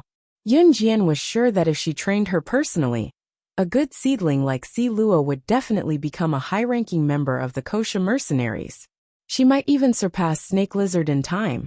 But Shui Ying's sudden appearance was, Yes, young madam. Shui Ying didn't hesitate at all. All right. Yun Jian didn't force him. After agreeing, Yun Jian turned to look at Si Luo. She narrowed her eyes and said to Si Luo, If you feel that it's not good to follow him, you're welcome to look for me anytime. Yun Jian winked at Si Luo. It was rare for her to be so cold and arrogant. Si Luo hugged the cardboard box and shrank back, but she nodded fervently. Chapter 1238. When Yun Jian saw Shuang beckoning to Si Luo was obviously afraid of him. Or perhaps, Si Luo was afraid of the long scar on Shui Ying's neck. In spite of it, Si Luo mustered his courage and went to Shui Ying with the cardboard box. Watching Si Luo and Shui Ying enter Ningxia house, Yun Jian could not help smiling. What an interesting girl. No matter how interesting she is, she's not as attractive to me as my Xiao Jian. Ce looked at Yun Jian with squinted eyes, his hand gripping Yun Jian's hand tightly. His words made Yun Jian blush again. She patted Ce's playful palm lightly and turned to enter Ningxia house. Si Luo's arrival was a nuisance to Ningxia Mama, as she had to prepare another room for Si Luo. It was fortunate that Ningxia house was not short of rooms. Si Luo had been standing in Ningxia house with his precious cardboard box, but when he saw that Ningxia Mama was preparing a room for him, he walked out with the cardboard box. Thank you. Don't trouble yourself, I can sleep at the bridge nearby for the night. Si Luo was about to leave the house with the cardboard box as he spoke. Yun Jian raised a brow at the sight. A certain nerve in the bottom of his heart was fiercely touched. In her past life, Yun Jian was abducted when she was young. She was abducted when she was 5. She was supposed to be a 5-year-old child who lay in her parents' arms and did not have to think about anything. However, Yun Jian only remembered that her parents in her past life had lost her when she was 5. Before she was abducted and joined an Hun group, Yun Jian had been a beggar for a period of time after she was separated from her parents. It was not an exaggeration to call her a beggar. Everyone had a past that was not glamorous. Everyone had grown up from nothing. She was only 5 years old then, and had lost her parents' protection. Yun Jian went out to beg in the day, and slept at the bridge, or even the dog hole at night. If a kind-hearted person gave her a newspaper to warm her up in the cold night, it was already a blessing. That kind of life was simply not something a human could live through. But under the premise that one's life was not guaranteed, it was already considered very good. She had seen Si Luo's attire just now, and what Si Luo had just said. What kind of past could make a young girl who was in the middle of puberty so calmly say, I can sleep on the nearby bridge for a night. Countless teenagers who were sheltered by their parents flaunted their prowess. But who would have thought that some people who lived at the bottom of society even had problems eating enough food to survive? Yun Jian's heart skipped a beat when she saw Si Luo walking out of the house. She instinctively wanted to speak up. Unexpectedly, another male voice was faster than her. Shueying, who was standing beside Si Luo, grabbed Si Luo's hand. He did not mind that her hand was dirty. Shueying forced herself to calm down and growled at Si Luo. You are my disciple now. My disciple is sleeping at the bridgehead? If word of this gets out, where am I supposed to hide my face? Shueying did not want to reveal his identity. He grabbed Si Luo and shouted at him, not minding that Si Luo's hand was dirty. Mo-sun and Lin Wei had already gone to sleep. If the two of them were standing there, they would definitely be shocked by Shueying's words. Shueying was the infamous shameless king internationally. He represented an Han group in all kinds of activities. Since when did he care about his face? He was even rumored to be the most shameless person in the world. And today, he even emphasized that where was he supposed to hide his face? Don't make me laugh. Chapter 1239. Si Luo's hand was held by Shueying. She looked up at Shueying from a close distance, but when she saw the long scar on Shueying's neck, she shrank back and lowered her head. She was afraid. This was normal. The scar on Shueying's neck was very deep, and it was because of this deep scar that Shueying's looks were greatly reduced. In terms of appearance, Shueying was the most handsome among the four leaders. Of course, even so, Shueying was the most handsome among the four leaders, but because of this scar, many beauties dared not get close to him. You don't have to stay at the bridge. From today onwards, you won't have to live the same life as before. Yun Jian's voice was heard in the next breath. As soon as Yun Jian's voice was heard, Si Luo looked up at Yun Jian gratefully. Don't look at me like that. I'm only helping you because there's something to gain. Yun Jian did not say the last part of her sentence. She, Yun Jian, was not a good person. If there was nothing to gain, to be honest, she would not help Si Luo even if he knelt down in front of her. Don't blame her for being ruthless. This was how the world worked. If you were not strong, no one would pity you. Thank you. Si Luo thanked him anyway. If one looked closely, one could even see a trace of tears in her eyes. Yun Jian nodded, and did not say anything else. In the end, Ningxia's mother prepared a room for Si Luo. Ningxia's family was rich, so their rooms were villas with toilets in every room. It was like a hotel. Ningxia's mother pitied Si Luo, and even taught him how to run the bathwater. Yun Jian stood aside, and watched as Ningxia's mother taught Si Luo. In the end, Si Luo took a hot shower, and changed into Qingyu's clothes. Si Luo and Qingyu were about the same height, but Si Luo was skinnier than Qingyu. He was so skinny that only his bones were left. Although Qingyu's clothes were a little too big for Si Luo, it was just right. When they were done, Shueying and the rest had already gone to bed. The next day, Yun Jian woke up early in the morning as she planned to board a large cruise ship from Ning City's harbor to the boat island.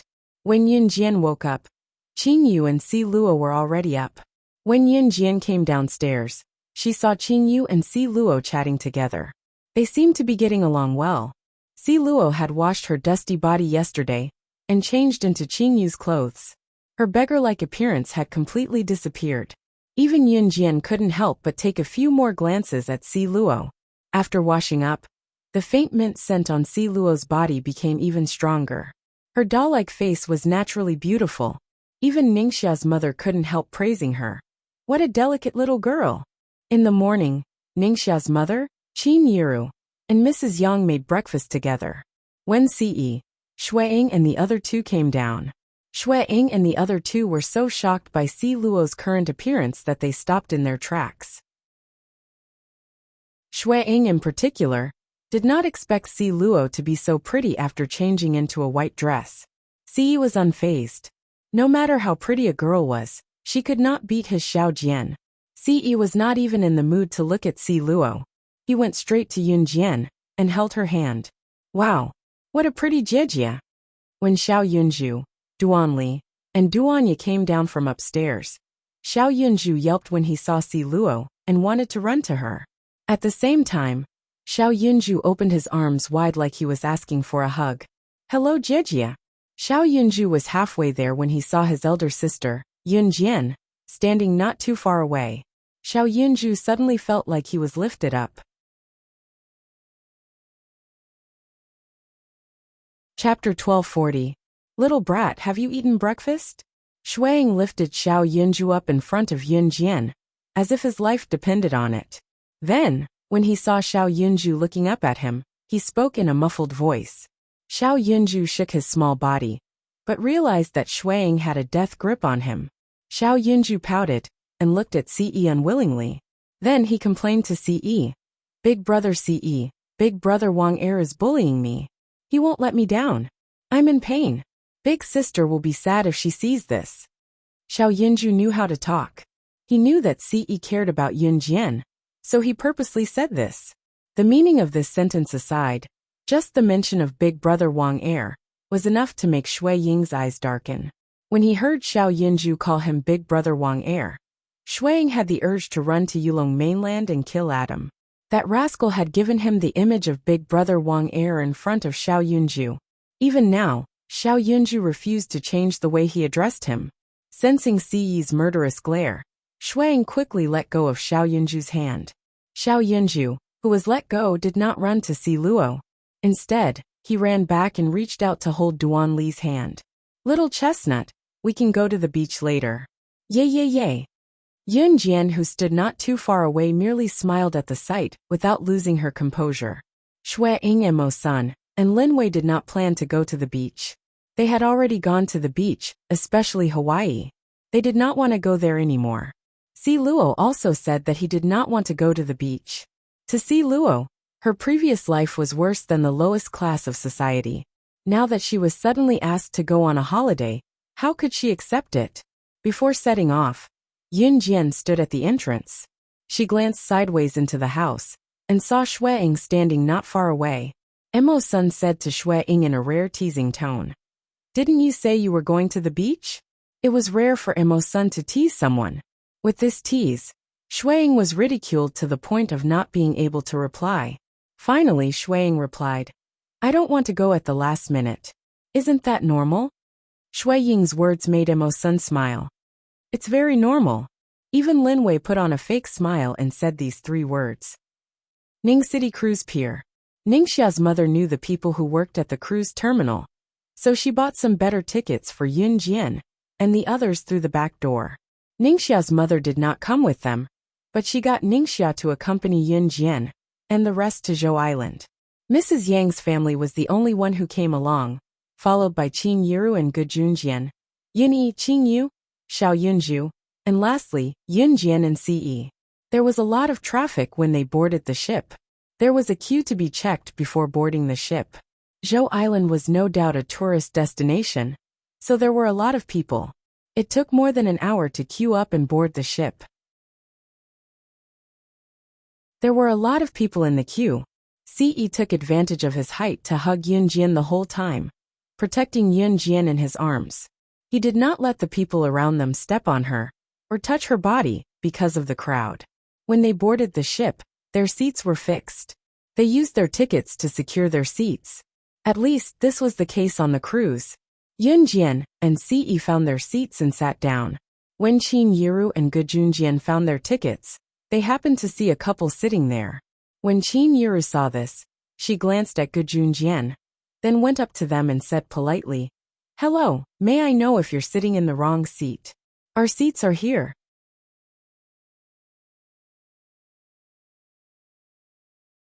Chapter 1241. A Western-looking woman in her mid-20s, who was dressed skimpily with her shoulders exposed, was holding the arm of a man with a crew cut, who looked like a ruffian. The man, who looked about the same age, was sitting on the seats that should have belonged to Qin Yiru and Ge Junjian. This very revealing woman was the one who yelled at Qin Yiru. Let's not talk about the woman's tone to Qin Yiru. Let's talk about the last sentence she said to Qin Yiru. We'll be at Zhou Island soon anyway. It would take at least 45 minutes to get to Zhou Island from the pier in Ning City.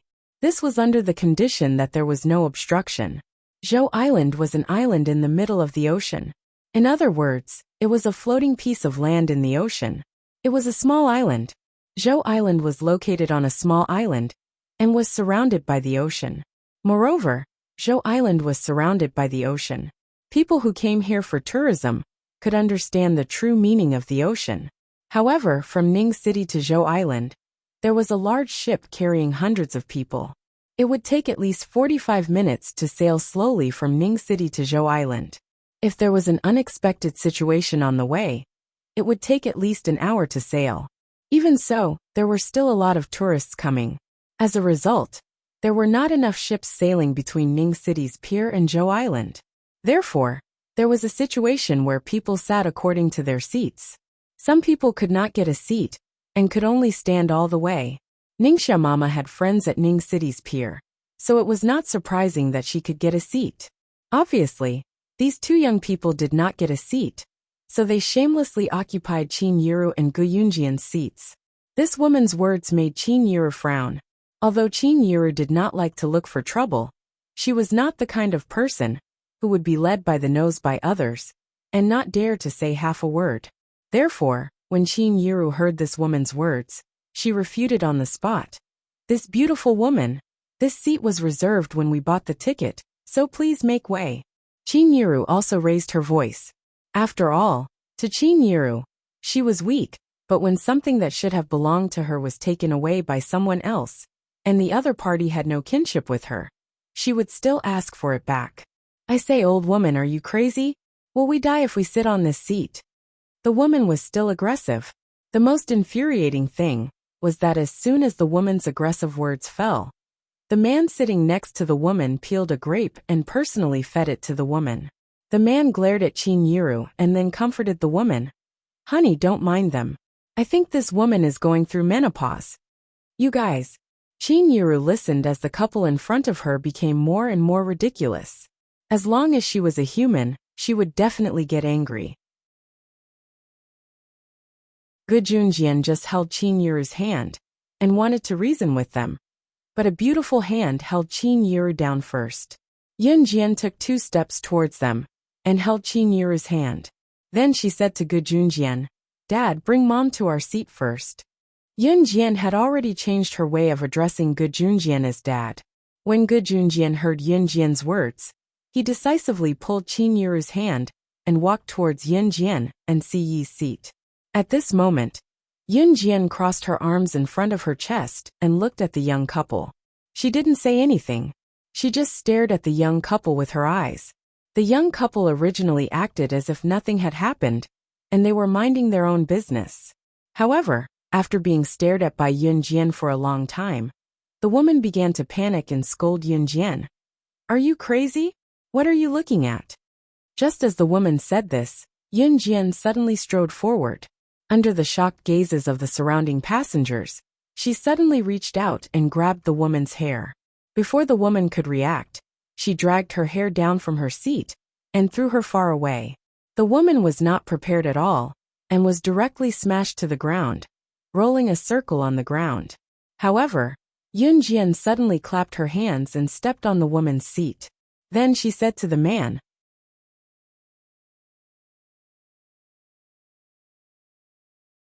Chapter 1242. The man was shocked by Yun Jian's sudden action of pulling the woman out of her seat and throwing her to the ground. By the time he came back to his senses, Yun Jian had already stepped on the woman's seat and spoke to him in a cold tone. The man gulped. He didn't immediately stand up and give up his seat, nor did he immediately help his girlfriend, who was thrown to the ground by Yun Jian. Instead, he was fascinated by Yun Jian's beautiful and delicate face. He didn't notice it earlier, but now the man saw it. The couple actually had such a delicate daughter? Wasn't this girl too beautiful? He was almost mesmerized. The man swallowed hard. Today, Yun Jian was wearing a very short black top, and this black top was form-fitting. It wrapped around Yun Jian's full upper body incisively and vividly. The neckline was a little low, and Yun Jian's breasts were very full. At this moment, they were wrapped in a tight shirt, coupled with her slender waist and beautiful appearance. As long as it was a man, he would be attracted to her. The man didn't care about his girlfriend at all. He was completely attracted to Yun Jian, and he couldn't even speak at this moment. Even after hearing Yun Jian's threatening words, the man still had an indescribable desire to tease Yun Jian. The man didn't care about his girlfriend at all. He even flipped his crew cut very handsomely, and was about to look at Yun Jian with an expression that he thought was charming to death. At this moment, the deck of the ship suddenly shook twice. The entire large cruise ship suddenly shook violently twice, as if it had encountered a big wave. The entire ship swayed. With this shake, the man couldn't stand still. After being swayed back and forth, he suddenly realized that Yun Jian was standing in front of him, and that pair of full breasts were swaying in front of him. The man suddenly had an idea. He suddenly wanted to use the force of the ship's shaking to pretend that he had accidentally jumped into Yun Jian's chest. The man thought so. In the next moment, he planned to jump into Yun Jian's arms, as if he was using the rocking force of the boat.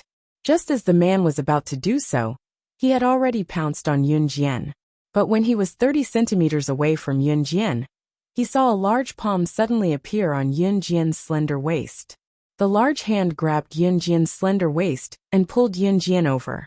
The man was stunned, but at this moment, he had already fallen towards the place where Yun Jian was just now.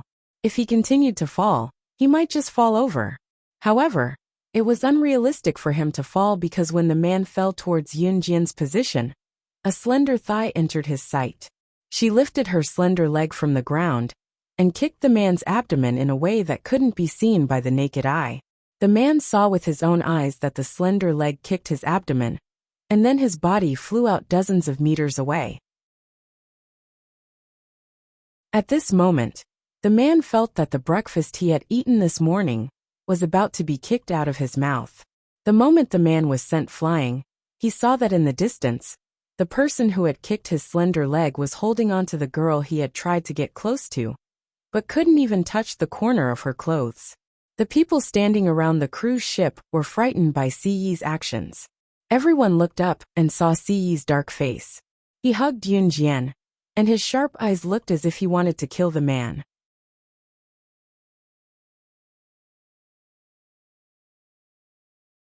Chapter 1243. It was rare for Ciyi to get angry. Ever since he met Yun Jian, however, the number of times he lost his temper had gradually increased. Outside of society, there would always be some people who thought they were very powerful, and then they would point fingers at others. It was also men who wanted to hook up with pretty girls when they saw them. Most girls who were hooked up with would be seduced by a few compliments. Of course, it was impossible for something like this to happen to Yun Jian. Ciyi was ruthless, and the man was about to vomit the food in his stomach from Ciyi's kick. Ciyi looked away and back at Yun Jian. "Don't let me see you again." Scram. Ciyi spat softly. His tone was cold, but his gaze was now on Yun Jian. He was speaking to the man just now, but his gaze on Yun Jian was filled with indulgence. The man could not get up for a long time, dawdling on the floor for a while before he finally got up reluctantly. Oddly enough, the man had just gotten up from the floor, and was about to run over to the person in charge of the cruise ship to seek justice for him and blackmail Ciyi. The painful kick just now was not a waste of his effort. However, once the man got up, he did not feel any discomfort coming from him. How was that possible? How painful was Ciyi's kick just now? It was so painful that he could barely stand up. Why was he not feeling any discomfort after he got up? While the man frowned, wondering what had happened to him, Ciyi had already pulled Yun Jian to the seat that was occupied by the man and woman just now.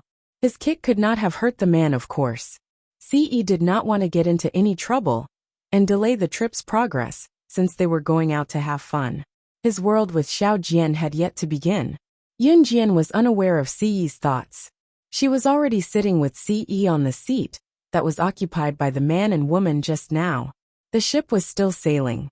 Apart from the last jolt, the ship didn't sway again. The journey was very smooth. When they finally arrived at the island, it was already 8 or 9 o'clock in the morning. In the summer, the sun was already high in the sky at 8 or 9 o'clock in the morning. After they got off the boat, Ningxiai led the team to the beach near the island. The beach of the boat island was very large.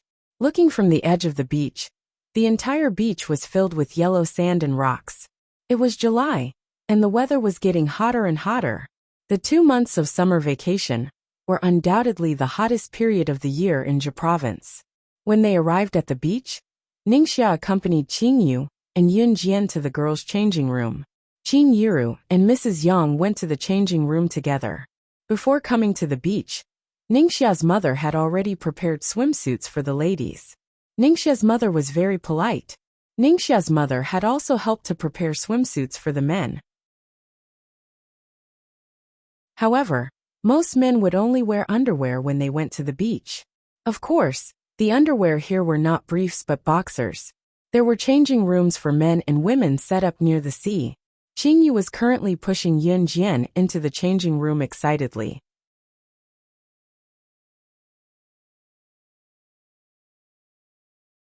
Chapter 1244. The black swimsuit that was shoved into Yun Jian's arms was not revealing. She would not be exposed in it, and the important parts would not be overly exposed to others. In spite of that, the black swimsuit showcased a girl's figure to its fullest. Even the bumpy parts could be completely displayed. Yun Jian could feel it when she held the swimsuit in her hands. Yun Jian could not help blushing. It was not that Yun Jian had never worn a swimsuit before, but be it in her past life or this life, she had never worn something that exposed her figure completely and exposed her important parts, let alone a swimsuit. Yun Jian was a famous secret agent in her past life, but as a female secret agent, she had never relied on seduction to win. Why was it that some people would think of bad things when they heard the word secret agent, especially female secret agents? Some people would even imagine female secret agents who relied on their bodies to win. All these did not exist for Yun Jian. In her past life, she had killed many internationally renowned male assassins who were known for their abilities. In slaying God's world, seduction did not exist. What was there to ask? There was only one answer. She did not need nor did she have to seduce anyone. Her ability was enough for her to kill anyone in a second. Therefore, Yun Jian's cheeks flushed when she saw the top that was as short as a bra, and the swimming trunks that barely covered 1/5 of her thighs. It was mainly for her to wear this in front of him. Hurry up and change, Sister Jian. Haha, the color really suits you. I've never seen you in a swimsuit before. You'll have to satisfy me today. Qing Yu urged again with a half-smile in her voice. Holding the black swimsuit in her hand, she changed into it eventually. When Yun Jian took off her top, Qing Yu almost screamed when she saw Yun Jian's perfect figure. After holding it in for a while, Qing Yu covered her mouth and screamed at Yun Jian like a little girl. Young master, you're the one who's going to die. Wow, you have such a great figure, Sister Jian. I've eaten a lot these days. I'm getting a little fat now. As Qing Yu spoke, she rubbed her belly. Yun Jian smiled and stroked Qing Yu's hair, saying, "What are you waiting for?" Oh! Qing Yu changed into the pink swimsuit that Ningxia's mother had prepared for her. Qing Yu's figure was not as curvy as Yun Jian's, nor was she like Yun Jian, who was thin and voluptuous in the right places. In spite of it, Qing Yu's figure. Ce and the men who were waiting by the door had already changed into their swimsuits. Of course, Ce did not take off his shirt. He wore a pair of knee-length pants that went into the water and a black casual top. He did not like exposing himself in front of others, so he never took off his upper body or his clothes in front of others. Standing where they were for a while, Ce was surrounded by men who had taken off their top, some of them even trying to show off their toned muscles. There were already a number of girls who were sizing Ce up, but Ce ignored them. It was then that a slender figure walked out from the girls' changing room. She had changed into a pure black swimsuit and short swimming trunks without the slim-fitting top. A pair of fair, flawless, straight, and beautiful thighs were the first to appear before everyone. Ce tensed up the moment he saw the pair of fair legs.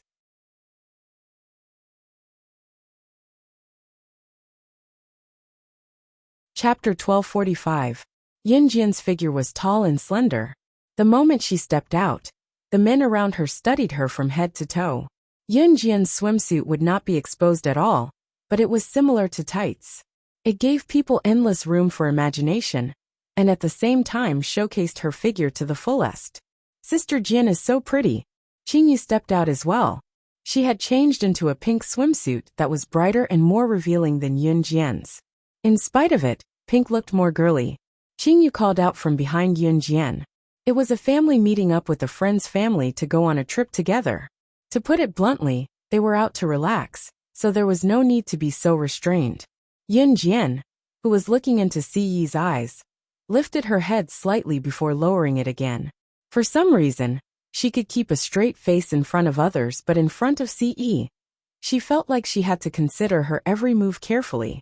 It was rare for Ci to be stunned for a moment before he came back to his senses and went to Yun Jian. He was the only one who could appreciate her beauty. Ci pulled Yun Jian's hand in front of everyone and headed to a spot with more rocks by the beach. Qin Yiru had just come out of the girls' changing room. When she saw Ci pulling Yun Jian to the beach, she asked, "Ae, where are you taking Xiao Jian?" "Walking around," Ci answered softly. Without turning around, he pulled Yun Jian to the spot with more rocks by the beach. These two kids are getting more and more compatible. Gu Junjian, who stood beside Qin Yiru, could not help nodding as he watched Yun Jian and Ci's backs before he told Qin Yiru. Yun Jian was not particularly tall, just a little over 1.6 meters. In spite of it, Yun Jian's height, coupled with her pretty face and body proportions, were just right. Ci was 1.85 meters tall. Standing beside Ci, Yun Jian felt like a little bird leaning on him. Yun Jian's head could only reach above Ci's shoulder. In spite of it, the two of them gave the feeling that they were meant to be together. They were a perfect match.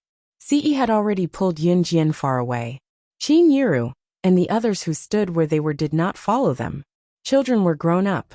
Just like little birds, they should have their own sky. Qin Yiru was very gratified. On the other side, Ci had already brought Yun Jian to a spot with more rocks by the beach. Ci had just pulled Yun Jian over when he took off his jacket and personally put it on Yun Jian. "You're wearing so little. Your stomach is showing. Be careful not to catch a cold," Ci said as he put his jacket on Yun Jian. He even buttoned up the jacket that he had put on for Yun Jian. Yun Jian was speechless. The temperature was at least 37 degrees Celsius. If it was noon and the sun was shining brightly, the temperature would soar to 40 degrees Celsius. In such a hot weather, some people would even want to take off their clothes to cool off. However, what did Ci say? He said be careful not to catch a cold. The meaning of his words was too obvious. Just as Ci buttoned up the men's jacket that Yun Jian was wearing with his long fingers, a middle-aged man among the many small yachts docked not far away from the rocky shore suddenly came over to them and said, "I'm sorry, but I'm sorry."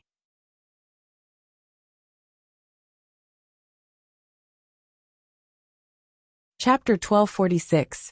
The middle-aged man who suddenly walked over was wearing casual clothes and a pair of loose grayish-brown pants that reached his knees. He stumbled as he walked, as though his legs weren't very nimble.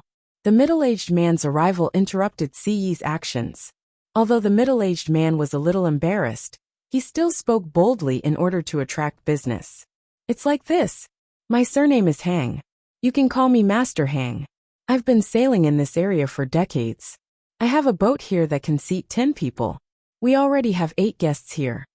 If the two of you come together and form a boat, I can give you guys a discount for forming a team. So young lady, young man, are you interested?" This middle-aged man was also known as Master Hang. Master Hang was currently giving a brief introduction to Yun Jian and Ci.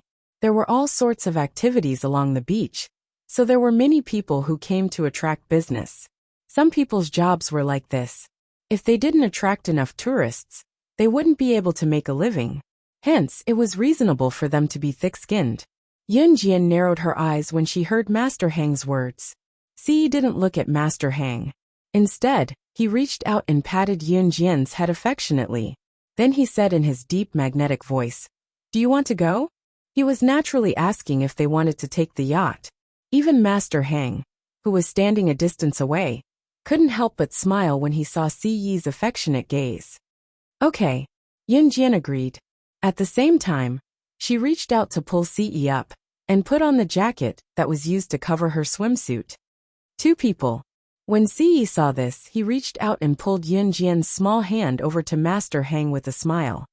Okay. Master Hang's words carried a strong local accent, but his words could still be heard clearly. As Master Hang spoke, he held a life jacket in his hand. When he led the way back to the yacht, Master Hang couldn't help but praise Ce. Young man, you have a bright future ahead of you. Haha. The meaning behind his words was self-evident. Ce smiled. He held Yunjian's small hand and followed behind them. Master Hang brought Ce and Yunjian to the yacht. There were a few people who were about the same age as Yunjian and Ce. When they saw Yunjian and Ce, they greeted them. They were about the same age as Yunjian and Ce. These young people looked quite friendly. It was no wonder. After all, Ce and Yunjian had joined them. Since there were more peoples, of course. Of course. Of course. Of course, of course. My name is Lin Hui. Nice to meet you. A girl greeted Yunjian and Ce in a friendly manner. Yunjian nodded. Ce didn't reply. Seeing this, the group of people who had teamed up with Yunjian and Ce didn't get angry. The group of people was very friendly. After all, not everyone would show their emotions on their faces. Put on your life jackets first. Master Hang brought over 10 orange life jackets and handed them to everyone. Although there weren't any people of the same age as Yunjian and Ce who were hostile to each other, they would compare themselves to each other. However, when people of the same age went out with people of the same age, they always liked to compare who was better. They even liked to say something professional to show that they were knowledgeable. How do we put on the life jackets? A girl asked. She couldn't put on the life jackets after a long time.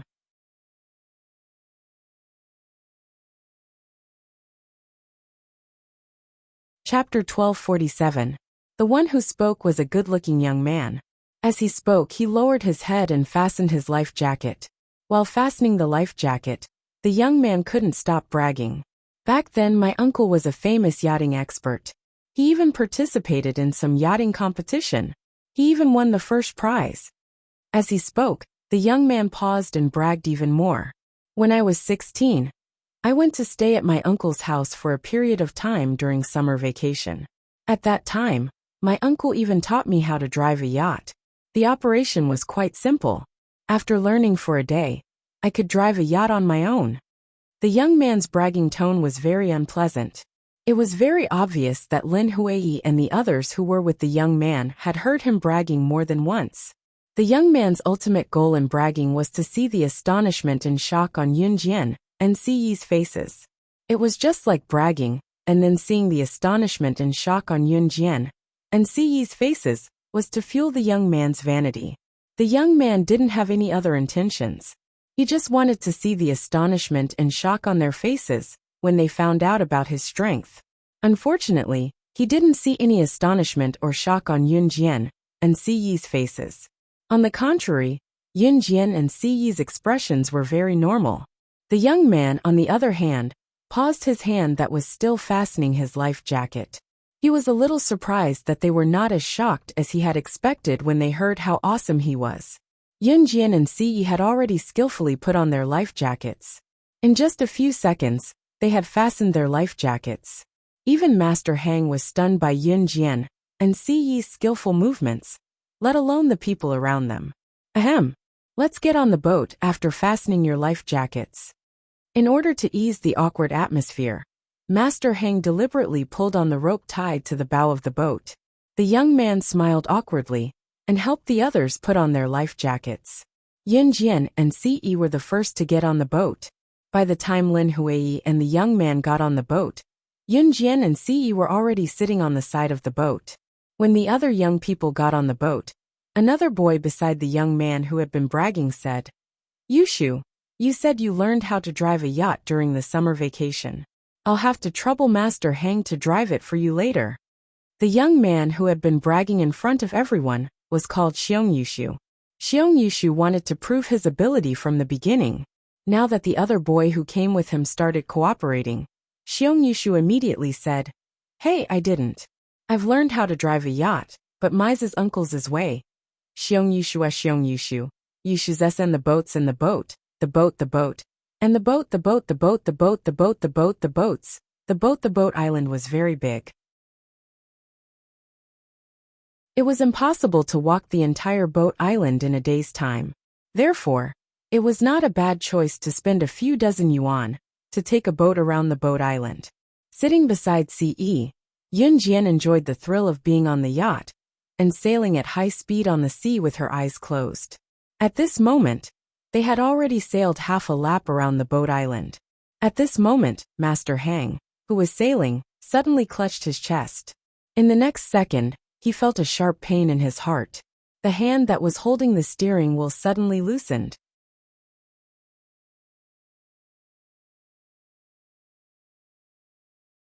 Chapter 1248. Lin Hui was the first to notice that Master Hang had fainted. Originally, Yun Jian and Ce were on their backs while the others were on their backs.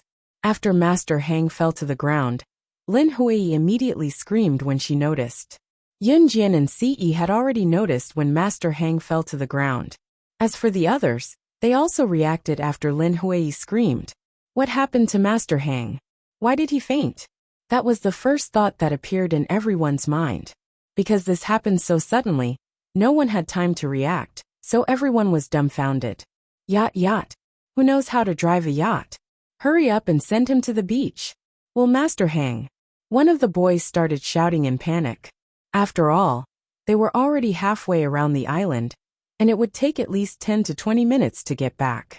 Master Hang had suddenly fainted, and no one present knew what had happened. The best thing to do now was to quickly send him back to the beach where they first came out and call for help. But the problem now was, who would drive the yacht after Master Hang fainted? Moreover, Master Hang had fainted, so no one dared to touch him. What if something happened to him again? What should they do? Who would take responsibility? Yushu, hurry up. Didn't you learn how to drive a yacht from your uncle during the summer vacation? Hurry up and drive the yacht back to the beach. If this drags on, someone will die.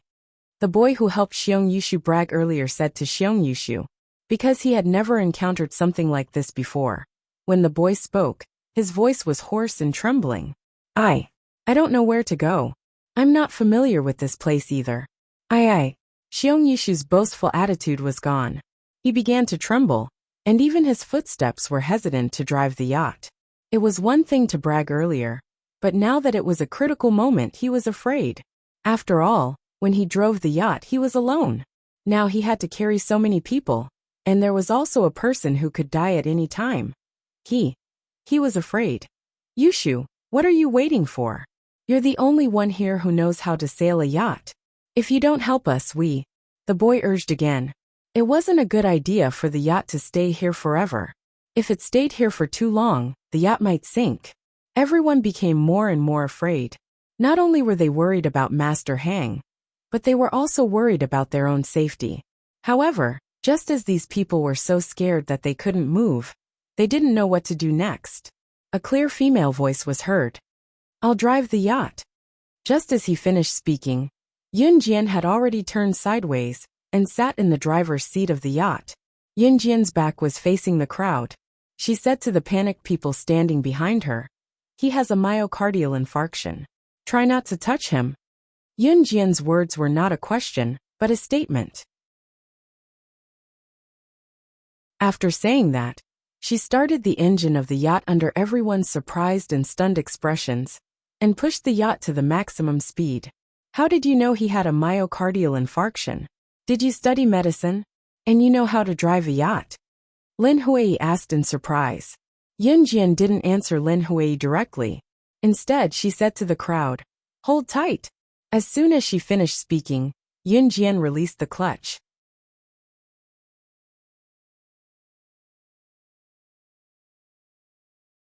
Chapter 1249. Only the sound of wind blowing could be heard from the side of their ears. Everyone grasped the handle tightly, and they were all dumbfounded. Yun Jian's yacht was sailing at an extremely fast speed.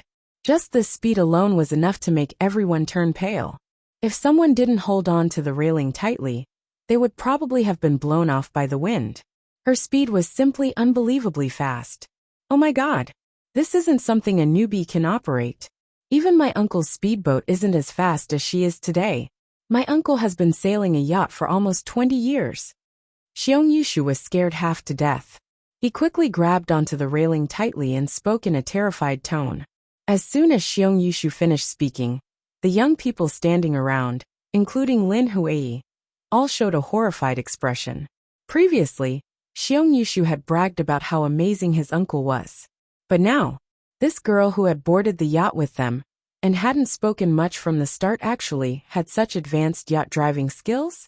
Even Xiong Yushu couldn't help but complain that his uncle, whom he admired the most, wasn't as fast as Yun Jian today.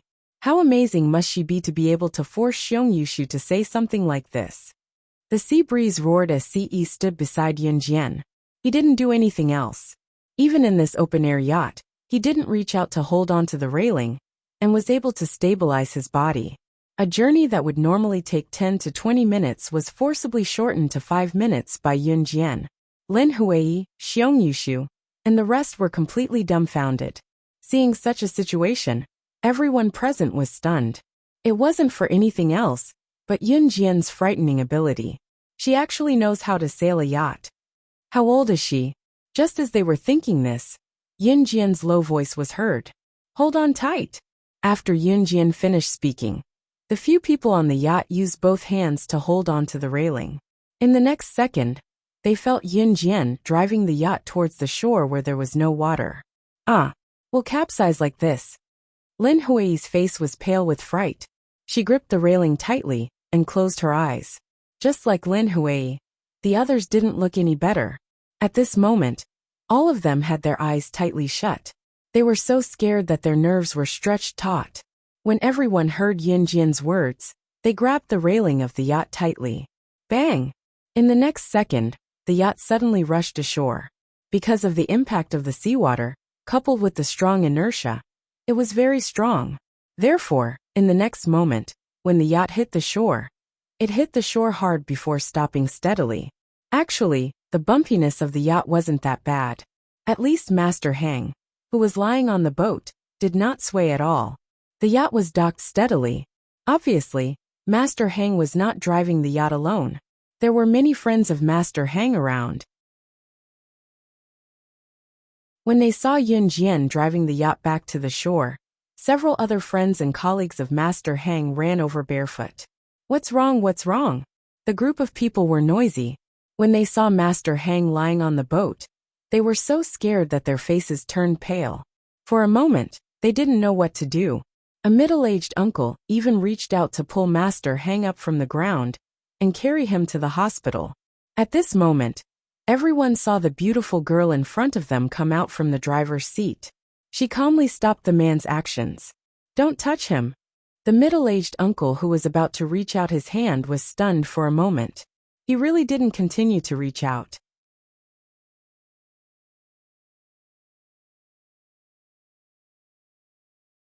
Chapter 1250. The person who walked over did not care about anything else at all. He came over and criticized Yun Jian. He even looked unhurried. It did not look like he was doing it for Master Hang's sake. Instead, he looked like he was gloating. Moreover, this person walked over and looked at Yun Jian slowly. He looked like he could not wait to see something happen to Master Hang. Moreover, when he spoke to Yun Jian, this person's tone was very bad. However, this person deliberately said that it was for Master Hang's sake, causing the surrounding people to really think that Yun Jian was deliberately trying to harm Master Hang. Hence, the surrounding people started to criticize Yun Jian. Young lady, what's wrong with you? Are you hoping that something happens to our Master Hang? That's right. Our Master Hang is such a good person. This young lady is actually so vicious. Come. Hurry up and carry Master Hang to the hospital for a checkup. Master Hang's colleagues began to criticize Yun Jian. Some people even said that Yun Jian was vicious. The words were spoken in a split second. Narrowing her eyes, Yun Jian's lips curled into a cold smirk. After sneering, Yun Jian continued, he has a myocardial infarction. Call an ambulance immediately. You are not medical staff. After a myocardial infarction, if you are not rescued in time, the patient will often die within 2 hours. Don't move or help the patient walk. Otherwise, his condition will only worsen faster. If something happens, none of you can bear the responsibility. Yunjian's cold words were quickly heard. Then, she successfully stopped the group of people who wanted to reach out to touch Master Hang. Yes, Yunjian was right. If something happened while moving, or helping the patient walk, no one could bear the responsibility. I'll call the doctor. Someone quickly ran to the hospital near the beach. Fortunately, it was not far from the hospital. After the doctor returned and completed a series of safety measures, he finally sent Master Hang safely to the hospital. Only then did the doctor wave his hand to wipe off the cold sweat on his body. Seeing that the medical staff had already escorted Master Hang to his hospital, the doctor wiped away the cold sweat on his forehead and said to everyone, "Phew, as long as he's sent to the hospital on time, there won't be any major problems. The patient's condition is very serious. Fortunately, you called us over and didn't reach out to help him or touch his body. Otherwise, he might have died on the spot." Even this doctor let out a soft sigh of relief, let alone the others. Especially the colleague of Master Hang, who had scolded Yunjian with exaggerated words just now. Although that person was unreasonable, he didn't want Master Hang to die at all, nor did he dare to do so. After hearing the doctor's words, the man still looked at the doctor in disbelief as he asked in a trembling tone, Doctor, is it true that old Hang couldn't be moved just now?" It was obvious that this person did not know anything about medicine. The doctor glanced at this person and said, "That's right. In layman's terms, if you touch him, it's very likely that the patient who is in the middle of a myocardial infarction will die on the spot. In that case, the young lady really knows medicine." At this moment, someone looked at Yunjian with a slightly surprised gaze. At this moment, everyone's gaze shifted to Yunjian. When they saw that Yunjian was only 16 or 17 years old, and wasn't even an adult, everyone was shocked and frightened.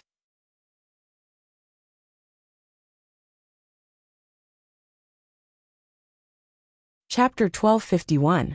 Everyone was scared out of their wits. That was a human life. If it wasn't for Yunjian, perhaps Master Hang would have already. At the thought of this, everyone shuddered violently. Without a doubt, what happened just now had a huge impact on everyone present. Even this group of old masters were scared half to death, not to mention Lin Huai, Xiong Yushu, and the other youngsters. At this moment, the group of youngsters led by Lin Huai were all in a daze. Their expressions were no different from being petrified.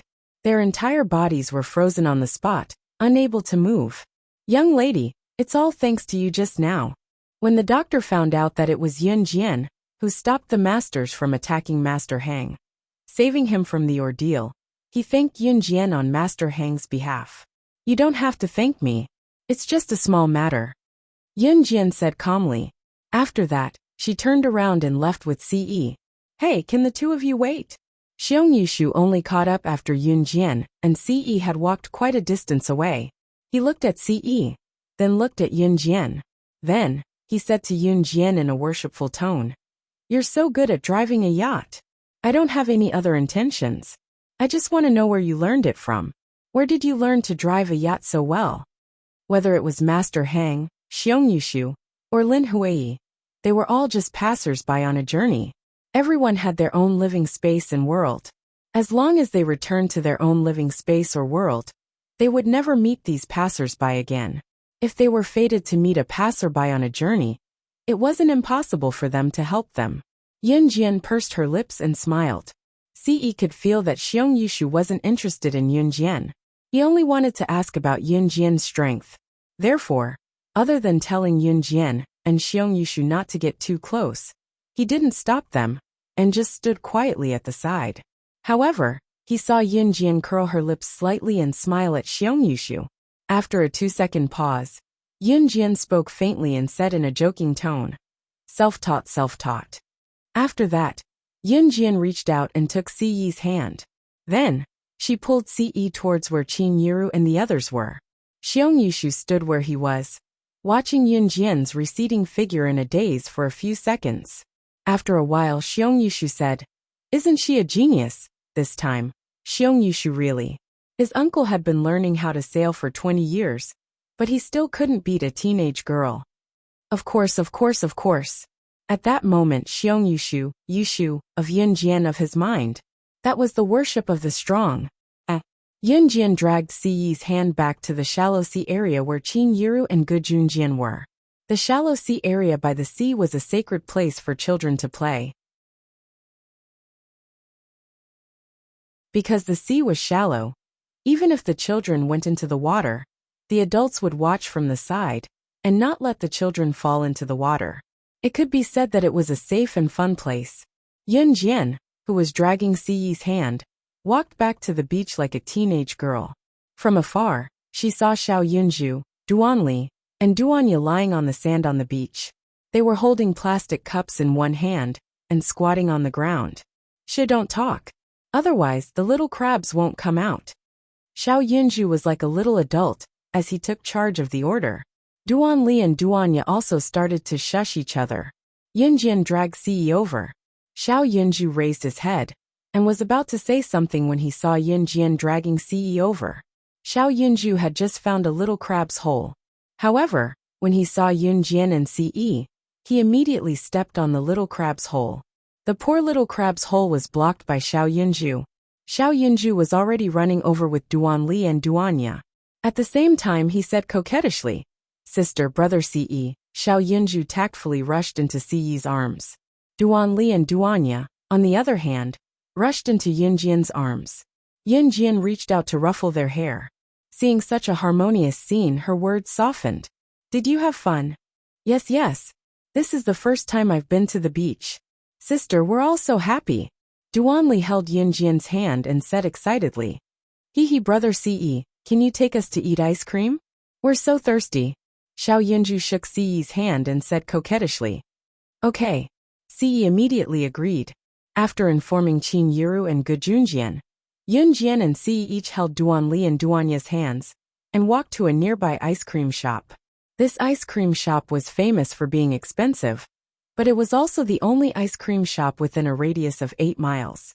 When Yunjian and Siyi brought Xiao Yunju and the other two into the shop and sat down, suddenly, another group of people entered the shop. Yunjian didn't look carefully. However, she heard someone suddenly shout at her, "Hey, it's you guys! What a coincidence!"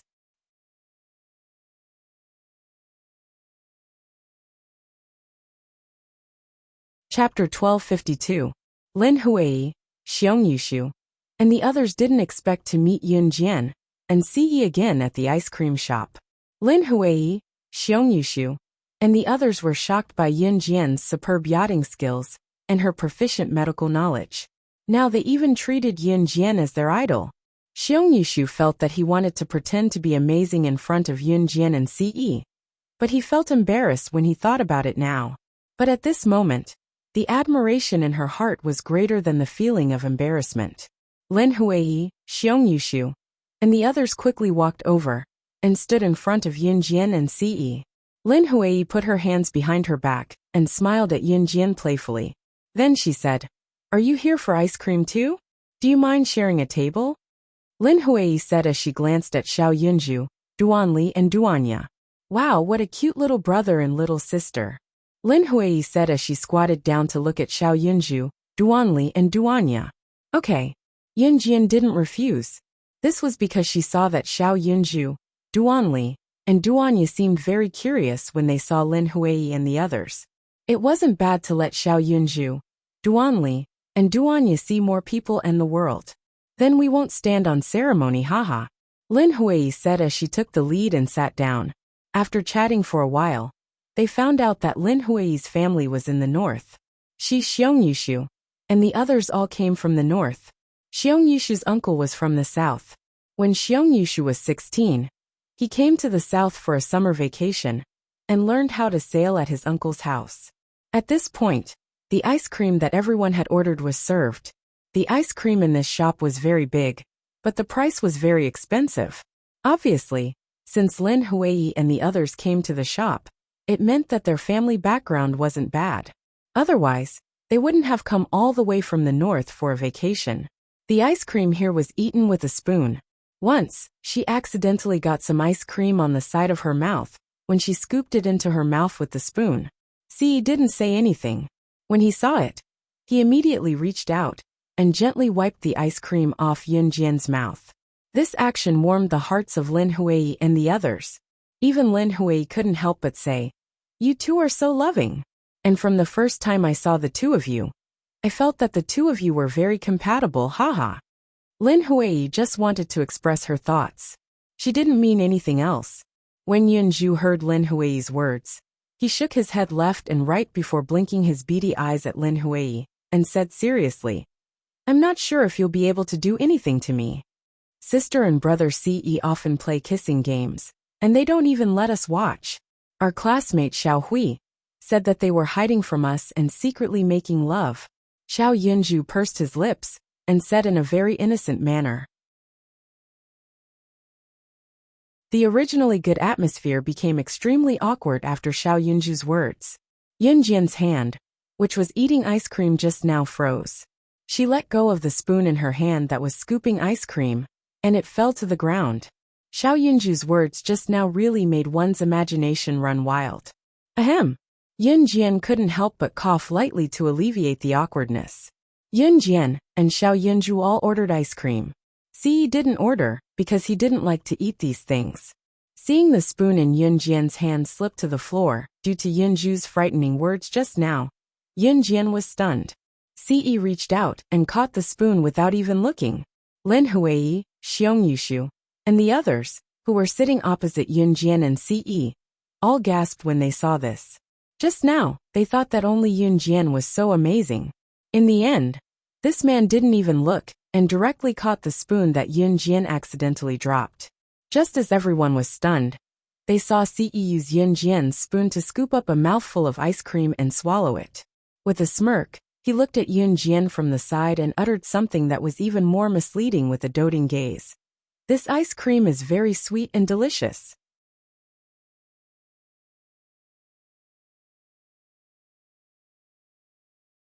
Chapter 1253. Ce's words were enough to cause misunderstandings. Yunjian blushed slightly when she heard Ce's words.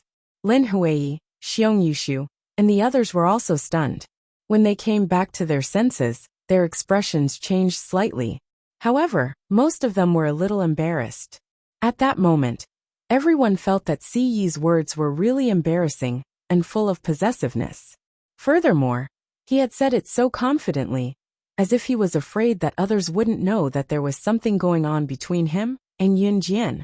But to be honest, just the fact that Yunjian and Ce were so compatible was enough to make Lin Hui, Xiong Yushu, and the others envious. Yunjian reached out and snatched the spoon back from Ce's hand. She didn't look down on the spoon that Ce had eaten, and her face was slightly red. "I'm not giving it to you." Yunjian lowered her head and scooped another mouthful of ice cream. Her cheeks were slightly red as she spoke to Ce. When Ce heard this, he felt that she was acting coquettishly. Ce couldn't help but smile. Cough, cough, cough. Did you guys know that there will be a surfing competition at the beach later? Let's go and watch, shall we? Xiong Yushu stood up and said softly to ease the awkwardness. As he spoke, Xiong Yushu rubbed his mouth with his hand. Surfing? Little brother, is surfing the kind where people stand on a wooden board and rush around in the sea? Xiao Yunju thought for a while and asked cleverly. When he heard Xiao Yunju's analogy, Xiong Yushu quickly nodded. Yes. I want to go. When Xiao Yunju heard this, he quickly ran over and shook Yunjian's hand. Then, he said coquettishly, "Big sister, can you take us to watch the surfing? Our teacher talked about surfing in class before. I want to watch it." Since Xiao Yunju had spoken, Yunjian naturally wouldn't disagree. She pursed her red lips and immediately agreed. Okay. Upon hearing that Yunjian had agreed, Xiao Yunju and the other two were overjoyed. After finishing their ice cream, they set off for the beach. Xiao Yunju and the other two were no longer as mischievous as before. Perhaps it was because she had eaten a large bowl of ice cream. Since it was Xiong Yushu's suggestion, he led everyone to the beach where the surfing competition was going to take place. The beach here was not shallow, so Yunjian and Ce held tightly onto Xiao Yunju, Duanli, and Duanya's hands, afraid that the three children would run away. There was a lot of traffic on this beach, because there was going to be a surfing competition.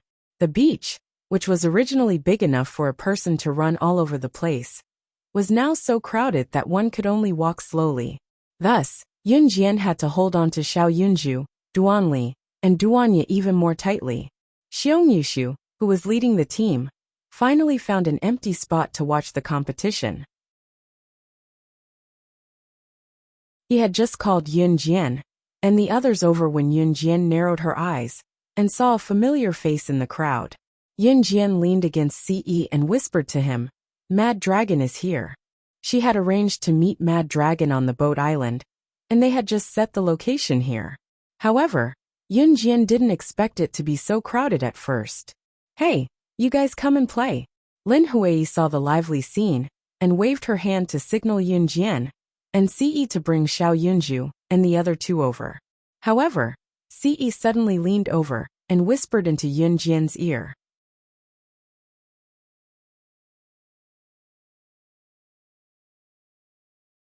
Chapter 1254. Ce did not know if Lin Huei had turned around, nor did he want to know. He did not want to know about other people's affairs. He only cared about his Xiaojian.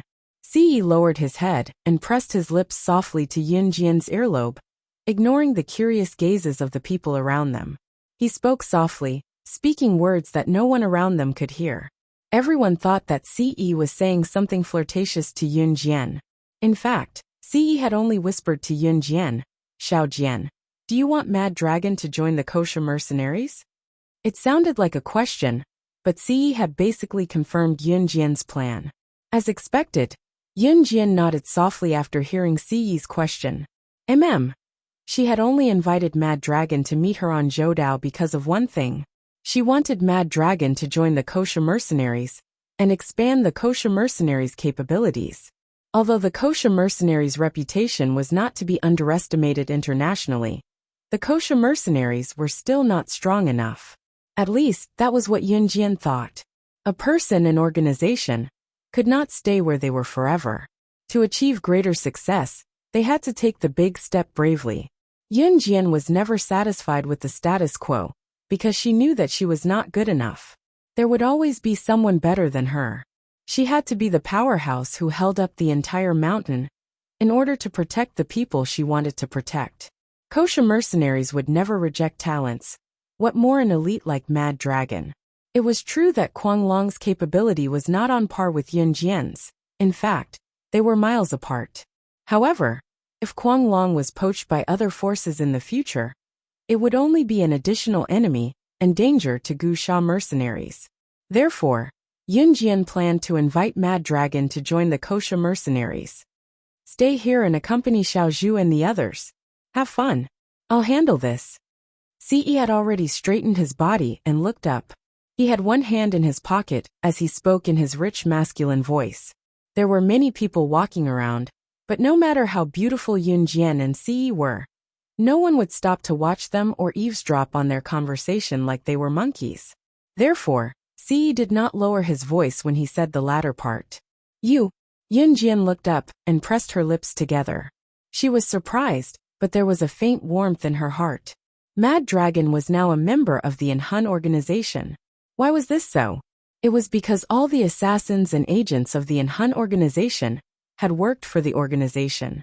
In her previous life, Yunjian had also worked for the Enhun organization for a few years. When she became strong enough, she became the first person to leave the organization. However, Mad Dragon had not completely left Enhun organization. In fact, Enhun organization did not participate in these things. In Enhun organization, as long as you completed the mission, you could leave the organization. Moreover, Enhun organization had never stopped any capable assassins or agents from leaving their control. Yunjian was the only agent who had completed all the missions given by Enhun organization and left Enhun organization. This was because none of the assassins and agents who wanted to leave Enhun organization to complete their missions lived to see the day they left. However, Yunjian believed that Mad Dragon could do it. This was because Mad Dragon was strong enough. Yun Jian was touched because Mad Dragon was still a member of an Hun organization. Yun Jian only wanted Mad Dragon to reach an understanding with her and wait for Mad Dragon to leave an Hun organization before officially joining the kosher mercenaries. However, Siyi's words were, just as Yun Jian said the word you, Siyi suddenly reached out and hugged her waist. There seemed to be light in his eyes. Under his handsome face, the corners of his lips were slightly raised. His eyes only reflected her. Other than that, there was nothing else.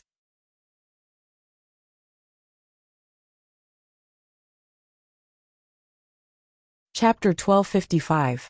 He could give up everything, even an Hun group. He only wanted her. He had never thought that he would meet a woman who he could give up his life for.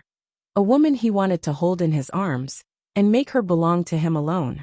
Ce hated women to the core, to the point where he shuddered at the mere sight of them. He thought that he was destined to be alone and had never yearned for love, much less yearned for it. However, fate had brought him to meet his Xiao Jian. Once Ce loved someone, it was for life. It was impossible for him to let go. She was his woman, so he naturally had to hold her in the palm of his hand. Yun Jian blushed when she heard Siyi's last sentence. Siyi's words touched her to the core. If it were not for the crowd, she would have hugged him. Take Xiao Zhu and the other girls and wait for me here, Ce said as he rubbed Yun Jian's silky hair gently. Yun Jian did not reject him now as she nodded at Ce. Ce then turned to leave through the crowd. Xiao Yunju clapped and exclaimed, "Wow! Ce! Gij touched Judge's hair like he's touching mine." Just as Xiao Yunju said that, Lin Hui peeked over again, only to see Ce leaving. Lin Hui was suspicious, but she still walked over to Yun Jian. "Where's your boyfriend?" "Huh, I'll hold your brother's hand for you. Look after your two younger sisters. We'll stand here, the surfing competition is starting soon." Lin Hui asked nosily, before going to Yun Jian with a grin. Lin Hui was only helping Yun Jian hold Xiao Yunju's hand out of kindness, preventing Xiao Yunju from being pushed or trampled in this crowded place. "Thank you." Yun Jian thanked Lin Hui with a smile. Lin Hui was being kind after all. "Haha, you're welcome." Lin Hui was flattered, scratching her head and saying nothing else. At the same time, someone at the beach announced the start of the competition through the microphone. "Thank you to all the tourists who came to watch the competition. Due to the crowd, we hope that all of you can watch the competition from a safe place. Thank you. Let the competition begin." Not long after Ce left, the surfing competition was about to begin. Ce walked towards the center of the crowd with one hand in his pocket. His tall figure attracted a lot of attention as he walked towards the center of the crowd. Under everyone's gaze, Ce walked to the center of the crowd. He reached out and grabbed the collar of a man who had his back facing him. Without even saying a word, he dragged the man by the collar to an empty corner. Mad Dragon was suddenly grabbed by the collar by Ce. He didn't know that the person who grabbed his collar was Ce, so he was furious. He was the god of war Mad Dragon, ranked third on the International Secret Service rankings. How could he be dragged by the collar today after being defeated yesterday? Mad Dragon tried to break free, but he realized that his strength, which was enough to intimidate countless international masters, was useless in front of the person who grabbed him by the collar. Ce dragged Mad Dragon to an empty beach before he threw Mad Dragon to the ground.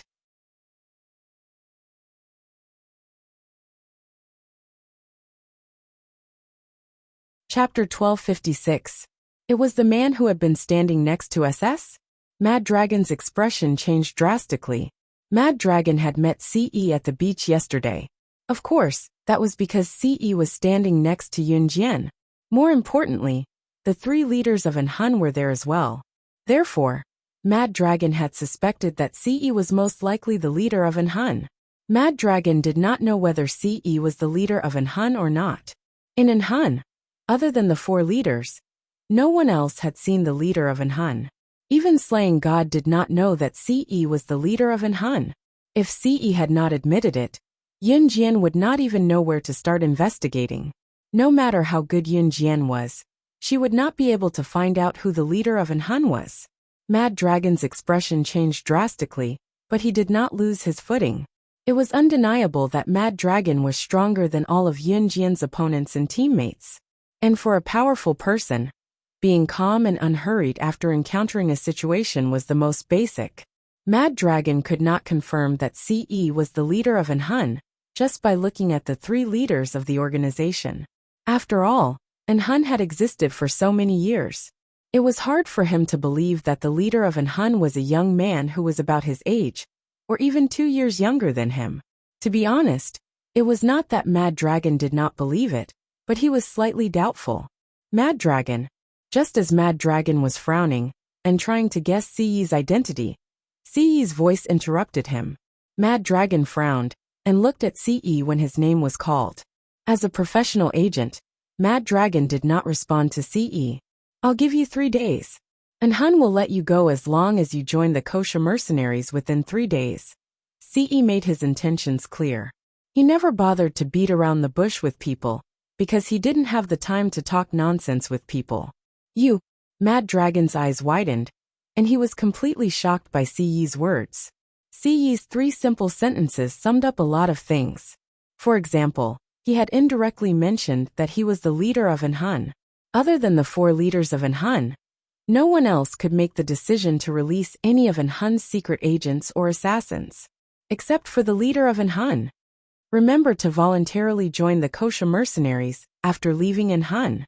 Otherwise, you should know how Anhun deals with traitors. CE did not waste any more time and said simply. Mad Dragon gulped, and when he regained his senses, CE had already walked away. Just as he took 2 steps forward, CE suddenly thought of something and turned to the side. Even Mad Dragon, who was also a man, could not help but admit his inferiority when he looked at his flawless face. "Remember, that's my woman. Don't stand within 3 meters of her when you see her in the future. Otherwise, you will become the number 1 person on Anhun's must-kill list."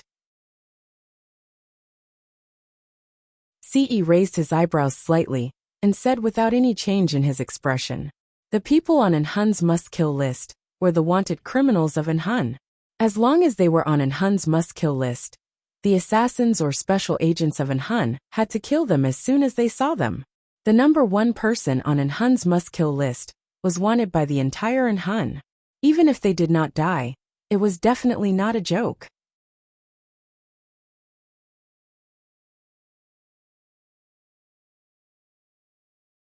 Chapter 1257.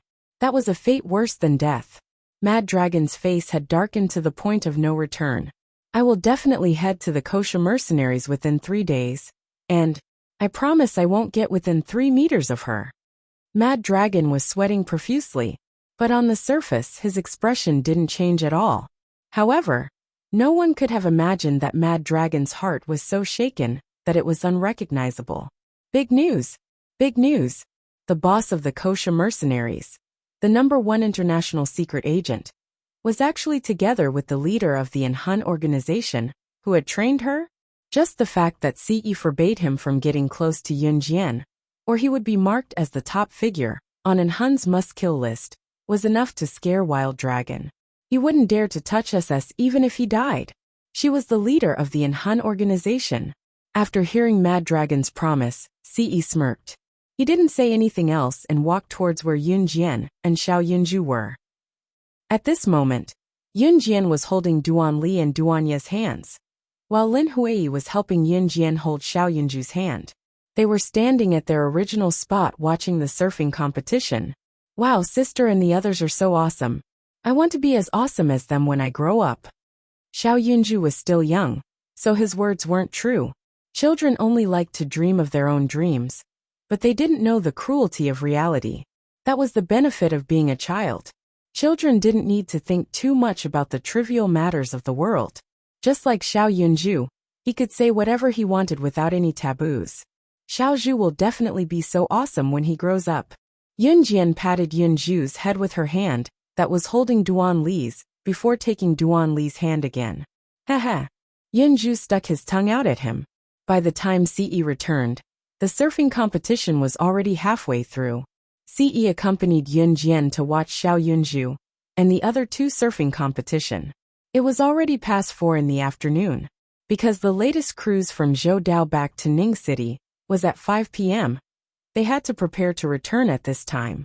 Lin Huai, Xiong Yushu, and the others planned to stay on the island and play for a day before going back. Yun Jian said goodbye to Lin Huai and the others, and then said goodbye at the Boat Island's pier. This goodbye usually lasted for a lifetime.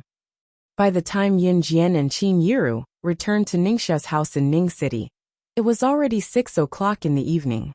Ningxia's mother politely prepared a sumptuous dinner. Everyone had dinner in harmony.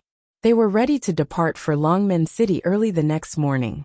Ningxia and Ningxia's mother even said in a friendly manner that Yun Jian, Qin Yiru, and Mrs. Yang's family would definitely come to Ning City again. They returned to Longmen City after saying their goodbyes. Their return to Longmen City this time was different from before. There was an additional person, Si Luo. Si Luo and Qing Yu got along well, so he wanted to stay at Qing Yu's house when they arrived in Longmen City. Heh, you can't go wrong staying at my house. Don't you think so, Sister Jian?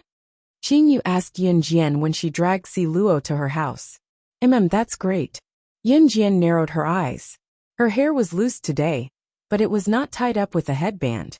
They were still on the bus on the way back. A cool breeze blew outside the window, blowing Yun Jian's hair up. There was a lingering fragrance in her hair that was pleasing to the nose. But I have a little idiot who's noisy every day at home. You have to get used to it. Her name is Gu Nian. Qing Yu chuckled and introduced her to Si Luo. Si Luo did not know how to say anything else, but he was already grateful that Qing Yu was willing to take him in. Shuang could not take it anymore. He rushed up from the back seat to grab Si Luo's wrist and told Qing Yu, "Brother Jian, let's go."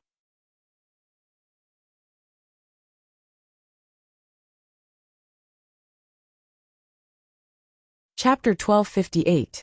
When Shuang said that, not only were the people on the bus stunned, even Shuang himself was stunned. However, Shuang was different from the others. If it had been someone else who had accidentally said something so awkward, they would have tried to change the topic. However, Shuang was taken aback. He then grabbed Si Luo's hand and leaned against the backrest of Si Luo's seat confidently, continuing to reason with Qing Yu in front of everyone on the bus. "She came back with me. I should be the one to take her in. Why are you snatching her away from me?" Shuang sounded quite confident. Then, he added after a pause, "Besides, she's the one who begged me to take her in. You can ask her yourself if you don't believe me." Shuang was still trying to act innocent. Not only did he want to snatch her away, but he also wanted Si Luo to admit that she was the one who wanted to follow him. As he spoke, Shuang tugged at Si Luo's wrist, intending to get her to speak. Si Luo thought that Yun Jian was the boss here, so she turned to look at Yun Jian. Si Luo thought that Yun Jian was the boss because Si had to listen to Yun Jian here. If Yun Jian wanted to go east, Si would not dare to go west. After glancing at Yun Jian, she saw Yun Jian grinning at her. Si Luo pouted and turned her head back. She shrunk her neck in fear and glanced at the scar on Shui Ying's neck before shifting her gaze back to Qing Yu. "I think I should stay with Qing Yu." Shuang grabbed Si Luo's wrist tightly. She was terrified, but still, she mustered up her courage to speak her mind. She shrunk her neck just as Si Luo finished speaking, afraid that Shuang would scold her. The scar on Shui Ying's neck was horrifying. Si Luo was truly terrified. If she were to see Shui Ying in the middle of the night at his house, it would really be. On the other hand, Qing Yu was different. Qing Yu was so pretty and would protect her. More importantly, Qing Yu mentioned that she had a silly girl at home, who was a troublemaker named Gu Nianji. This way, she would not feel bored staying in Qing Yu's house. So she still chose to. "Damn, you're actually planning to do it with her? No, this won't do. You came back with me, so you have to come with me." Shui Ying's grip tightened. In the end, Shui Ying dragged Si Luo to his house. Shui Ying stayed in Longmen City for a day upon his return before rushing back to An Hun Group. Shui Ying was supposed to leave with Lin Wei when they left Longmen City, but he was different today as he left with Si Luo. Si Luo had wanted to stay in Longmen City, but she dared not resist Shui Ying's tug. She could only shrink her neck and leave with Xue Ying under Qing Yu and Yun Jian's cheers. Oh God, Si Luo is so pitiful. Don't you think so, Sister Jian? Qing Yu shook her head, standing at the bus stop to send Xue Ying and the others to the airport. I think so. Yun Jian turned to give Qing Yu a half-smile and went to see Yi, who was standing not too far away. The next few days were very ordinary. With Si Yi's company for the past few days, Yun Jian's days were anything but ordinary. The third global underground tea party would be held in a few days' time. To put it bluntly, it was a gathering of the world's underground secret agents and assassins. 3 days before the underground tea party, Yun Jian had a month of peaceful summer vacation. In the blink of an eye, it was almost August. 3 days before the tea party, Yun Jian was asked to attend the graduation ceremony of Junior 3 Class A. The graduation ceremony was held on the 29th of July this time. It was a little late since it was a last-minute event.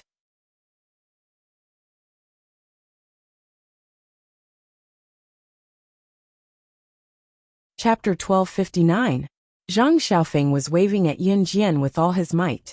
Chun Sini, on the other hand, had her hands gently cupped by her lips, using this as an excuse to shout at Yun Jian from afar. It had been a few days since Yun Jian had seen Zhang Xiaofeng and Chun Sini, this pair of buffoons.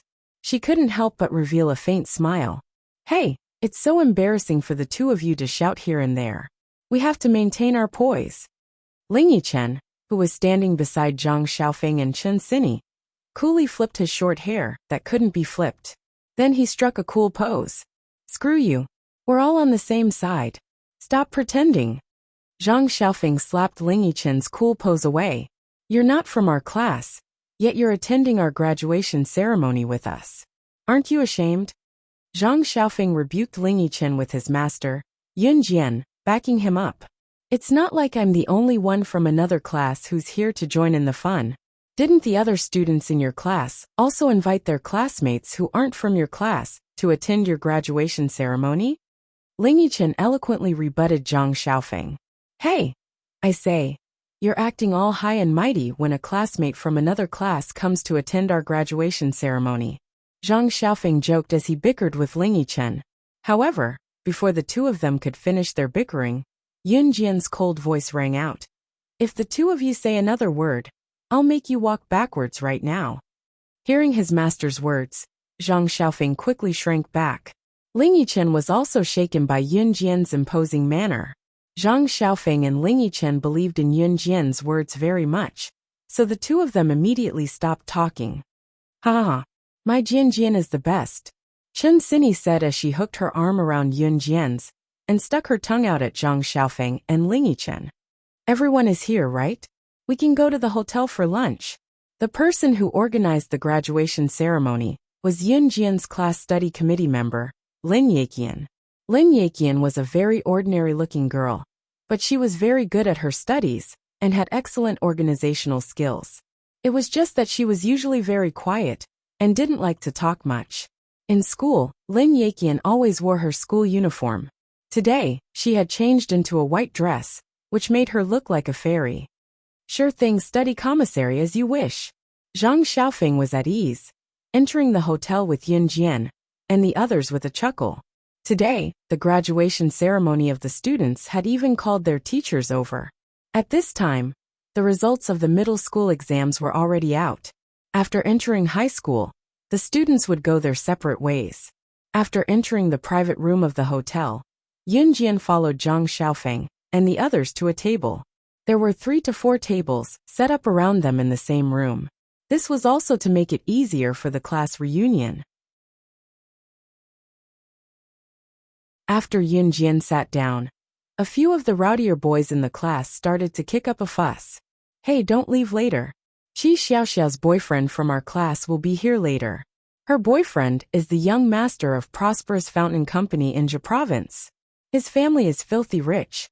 Qi Xiaoxiao said later that she'll get her boyfriend to bring her to Longmin City's racecourse for horseback riding. It's free for all of us. Prosperous Fountain's young master is treating us, haha. Right after the rowdy boys finished speaking, The girl named Qi Xiaoxiao, who had been quite obedient in school, was already wearing a thick layer of makeup. It hadn't even been 2 months since she left school, but she was already wearing heavy makeup. Today, she was even wearing a pink miniskirt with a lot of rouge and face powder on. Qi Xiaoxiao stood up and said proudly, "It's not that exaggerated. My boyfriend's family is only worth tens of millions." A net worth of tens of millions was an unimaginable amount in 1999.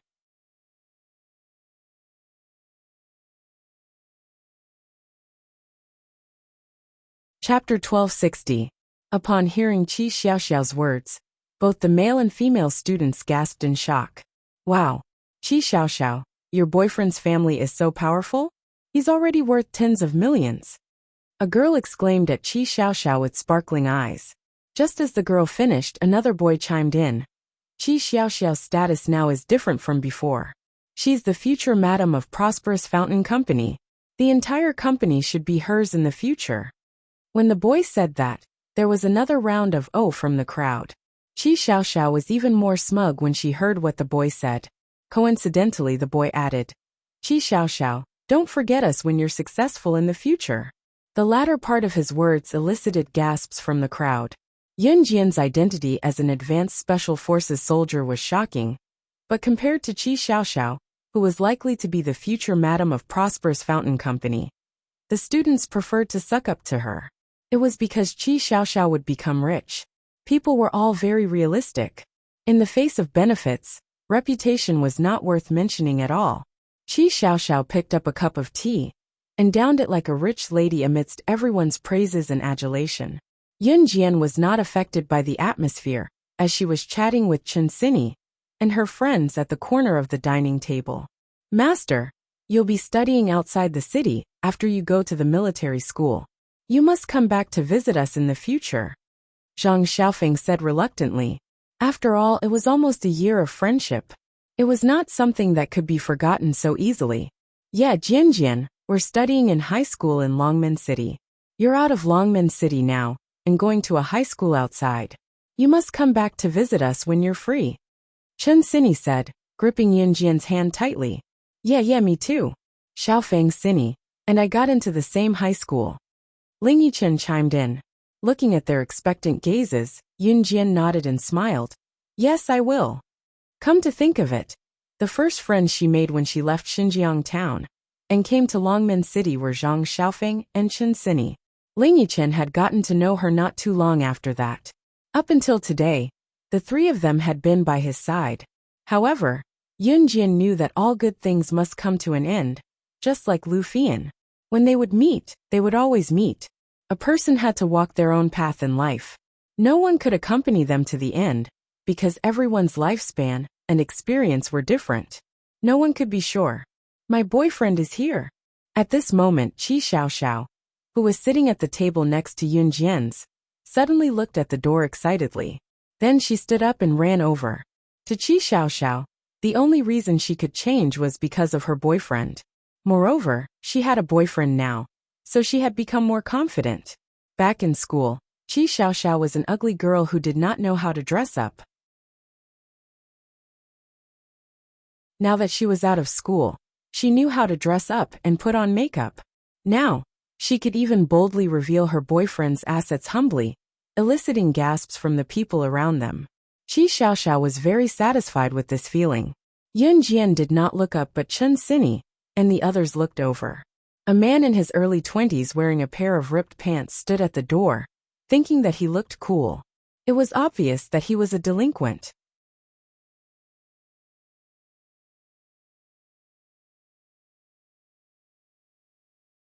Chapter 1261. Qi Xiaoxiao pulled on the man named Lin Zihang and boasted to the crowd. As expected, Qi Xiaoxiao's boasting was effective. Just as Qi Xiaoxiao finished her words, the students around them went into an uproar. "What? Qi Xiaoxiao, is what you said true? Your boyfriend is footing the bill for everything we've spent today?"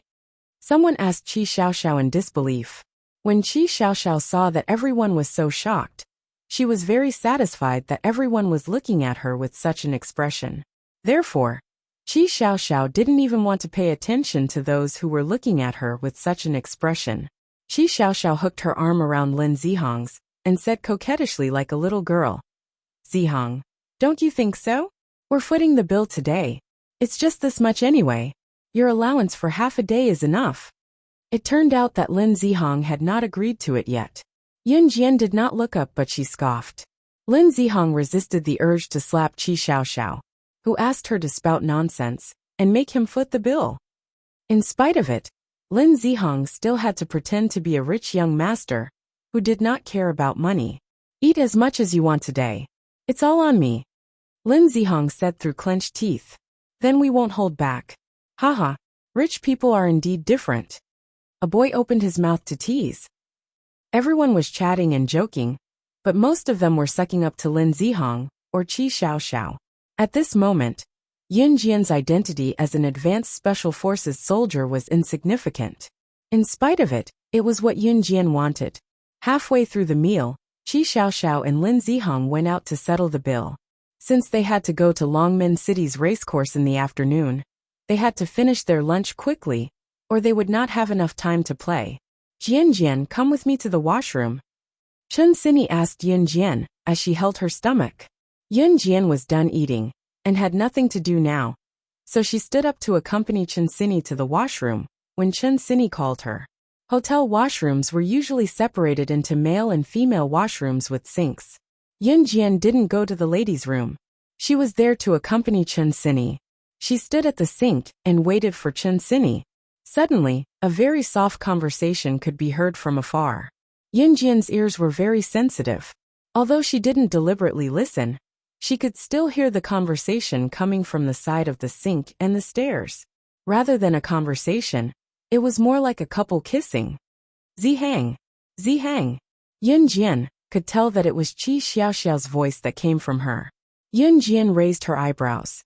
She leaned against the wall and hid by the staircase, squinting her eyes to look. At the staircase, Qi Xiaoxiao was hugging Lin Zihang, and the two of them were kissing happily. He was really thirsty. Yun Jian sneered silently. In this era, there weren't many surveillance cameras installed in hotels, at least not here. Moreover, the staircase where Qi Xiaoxiao and Lin Zihang were kissing had no windows. It was dark and gloomy, so not many people used it. "Xiaoxiao." Lin Zihang's hand had already reached into Qi Xiaoxiao's clothes naughtily. "Don't," Qi Xiaoxiao moaned coyly. The voice sent chills down Yun Jian's spine. Yun Jian squinted when she saw Qi Xiaoxiao stop Lin Zihang's hand and said shyly to him, "Zihang, we're already like this. When are you going to get engaged to me?" Yun Jian raised a brow.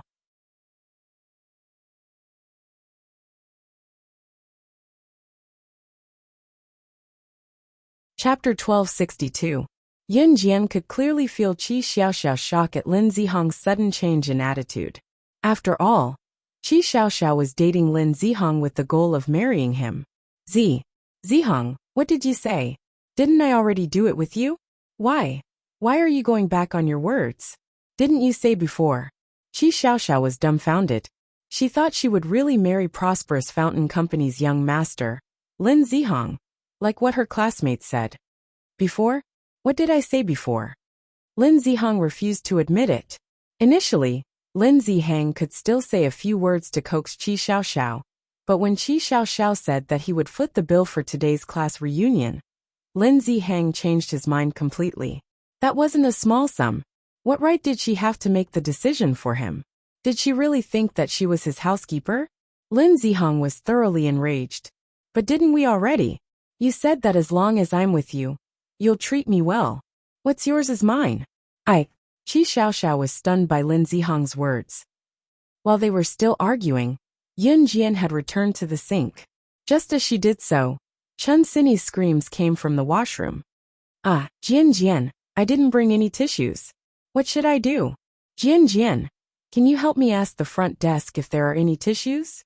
We can see the front desk if we go down the stairs." Chen Sini was upset as she squatted in the washroom and shouted at Yun Jian with her hands covering her face. "Okay." Yun Jian nodded faintly. Qi Xiaoxiao and Lin Zihong were still arguing by the stairs. Overall, Lin Zihong had the upper hand. Lin Zihong pinched Qi Xiaoxiao's chin and told her, I'm just interested in you and your F***king taking advantage of me? Do you think I have to marry you just because we've slept together a few times? Ha, I've always been the one leading you in bed like a dead fish. If you know what's good for you, be good and don't be so shameless. I can still give you face and play with you for a while. Otherwise, I'll make you look bad today. Lin Ziheng said fiercely to Qi Xiaoxiao. He had exposed his viciousness in its original form. Revealing his true colors was nothing more than this. Qi Xiaoxiao was shocked by Lin Ziheng's ugliness. She originally thought that the matter of her becoming the madam of Prosperous Fountain Company was already set in stone. Now that she had bragged, how was she going to face others in the future? Lin Ziheng, how could you do this? You didn't say that before. You said that as long as I was with you, you would treat me well for the rest of my life. You still dare to say that you... Qi Xiaoxiao had only just finished her sentence. Lin Ziheng didn't even have time to interrupt Qi Xiaoxiao. At this moment, a figure silently passed by the two of them. Yun Jian didn't make any sound as she stepped on the stairs. She walked past Qi Xiaoxiao and Lin Ziheng, as if she didn't hear their heated conversation, and headed downstairs. Qi Xiaoxiao and Lin Ziheng were arguing just now and Yun Jian didn't make any sound when she walked. Thus, the two of them only noticed Yun Jian when she appeared in front of them. Especially when it was dark on the stairs. Qi Xiaoxiao and Lin Ziheng were so shocked that they almost fell down when they saw Yun Jian. At this moment, Yun Jian had already walked past Qi Xiaoxiao and Lin Ziheng, and was about to head down the stairs. Qi Xiaoxiao finally saw Yun Jian clearly. When she saw that this person was actually Yun Jian, she was so shocked that her face turned pale. Lin Ziheng was also shocked. Nobody wanted their scandals to be spread, especially people like Qi Xiaoxiao and Lin Ziheng who were prideful. Yun Jian? Stop right there. Qi Xiaoxiao shouted at Yun Jian after she saw her clearly. Did Yun Jian hear my conversation with Lin Ziheng just now? How much did she hear? Yun Jian didn't bother with Qi Xiaoxiao. This time, Qi Xiaoxiao and Lin Ziheng rushed down together and blocked Yun Jian's path. Qi Xiaoxiao even pointed at Yun Jian and said, Yun Jian, stop right there. I told you to stop right there. No one can order me around. Yun Jian suddenly looked sideways at Qi Xiaoxiao. Her sharp eyes were filled with murderous intent. Yun Jian's words made Qi Xiaoxiao and Lin Ziheng tremble. You're tuning in to the Li Mei's Wuxia Whispers YouTube channel. We're so grateful for your support, and don't forget to subscribe to join us on this incredible journey through captivating stories. Your generosity through donations truly makes a world of difference, as it's the primary source of revenue that allows me to expand and enhance this channel for you. Thank you from the bottom of my heart for being a part of this adventure.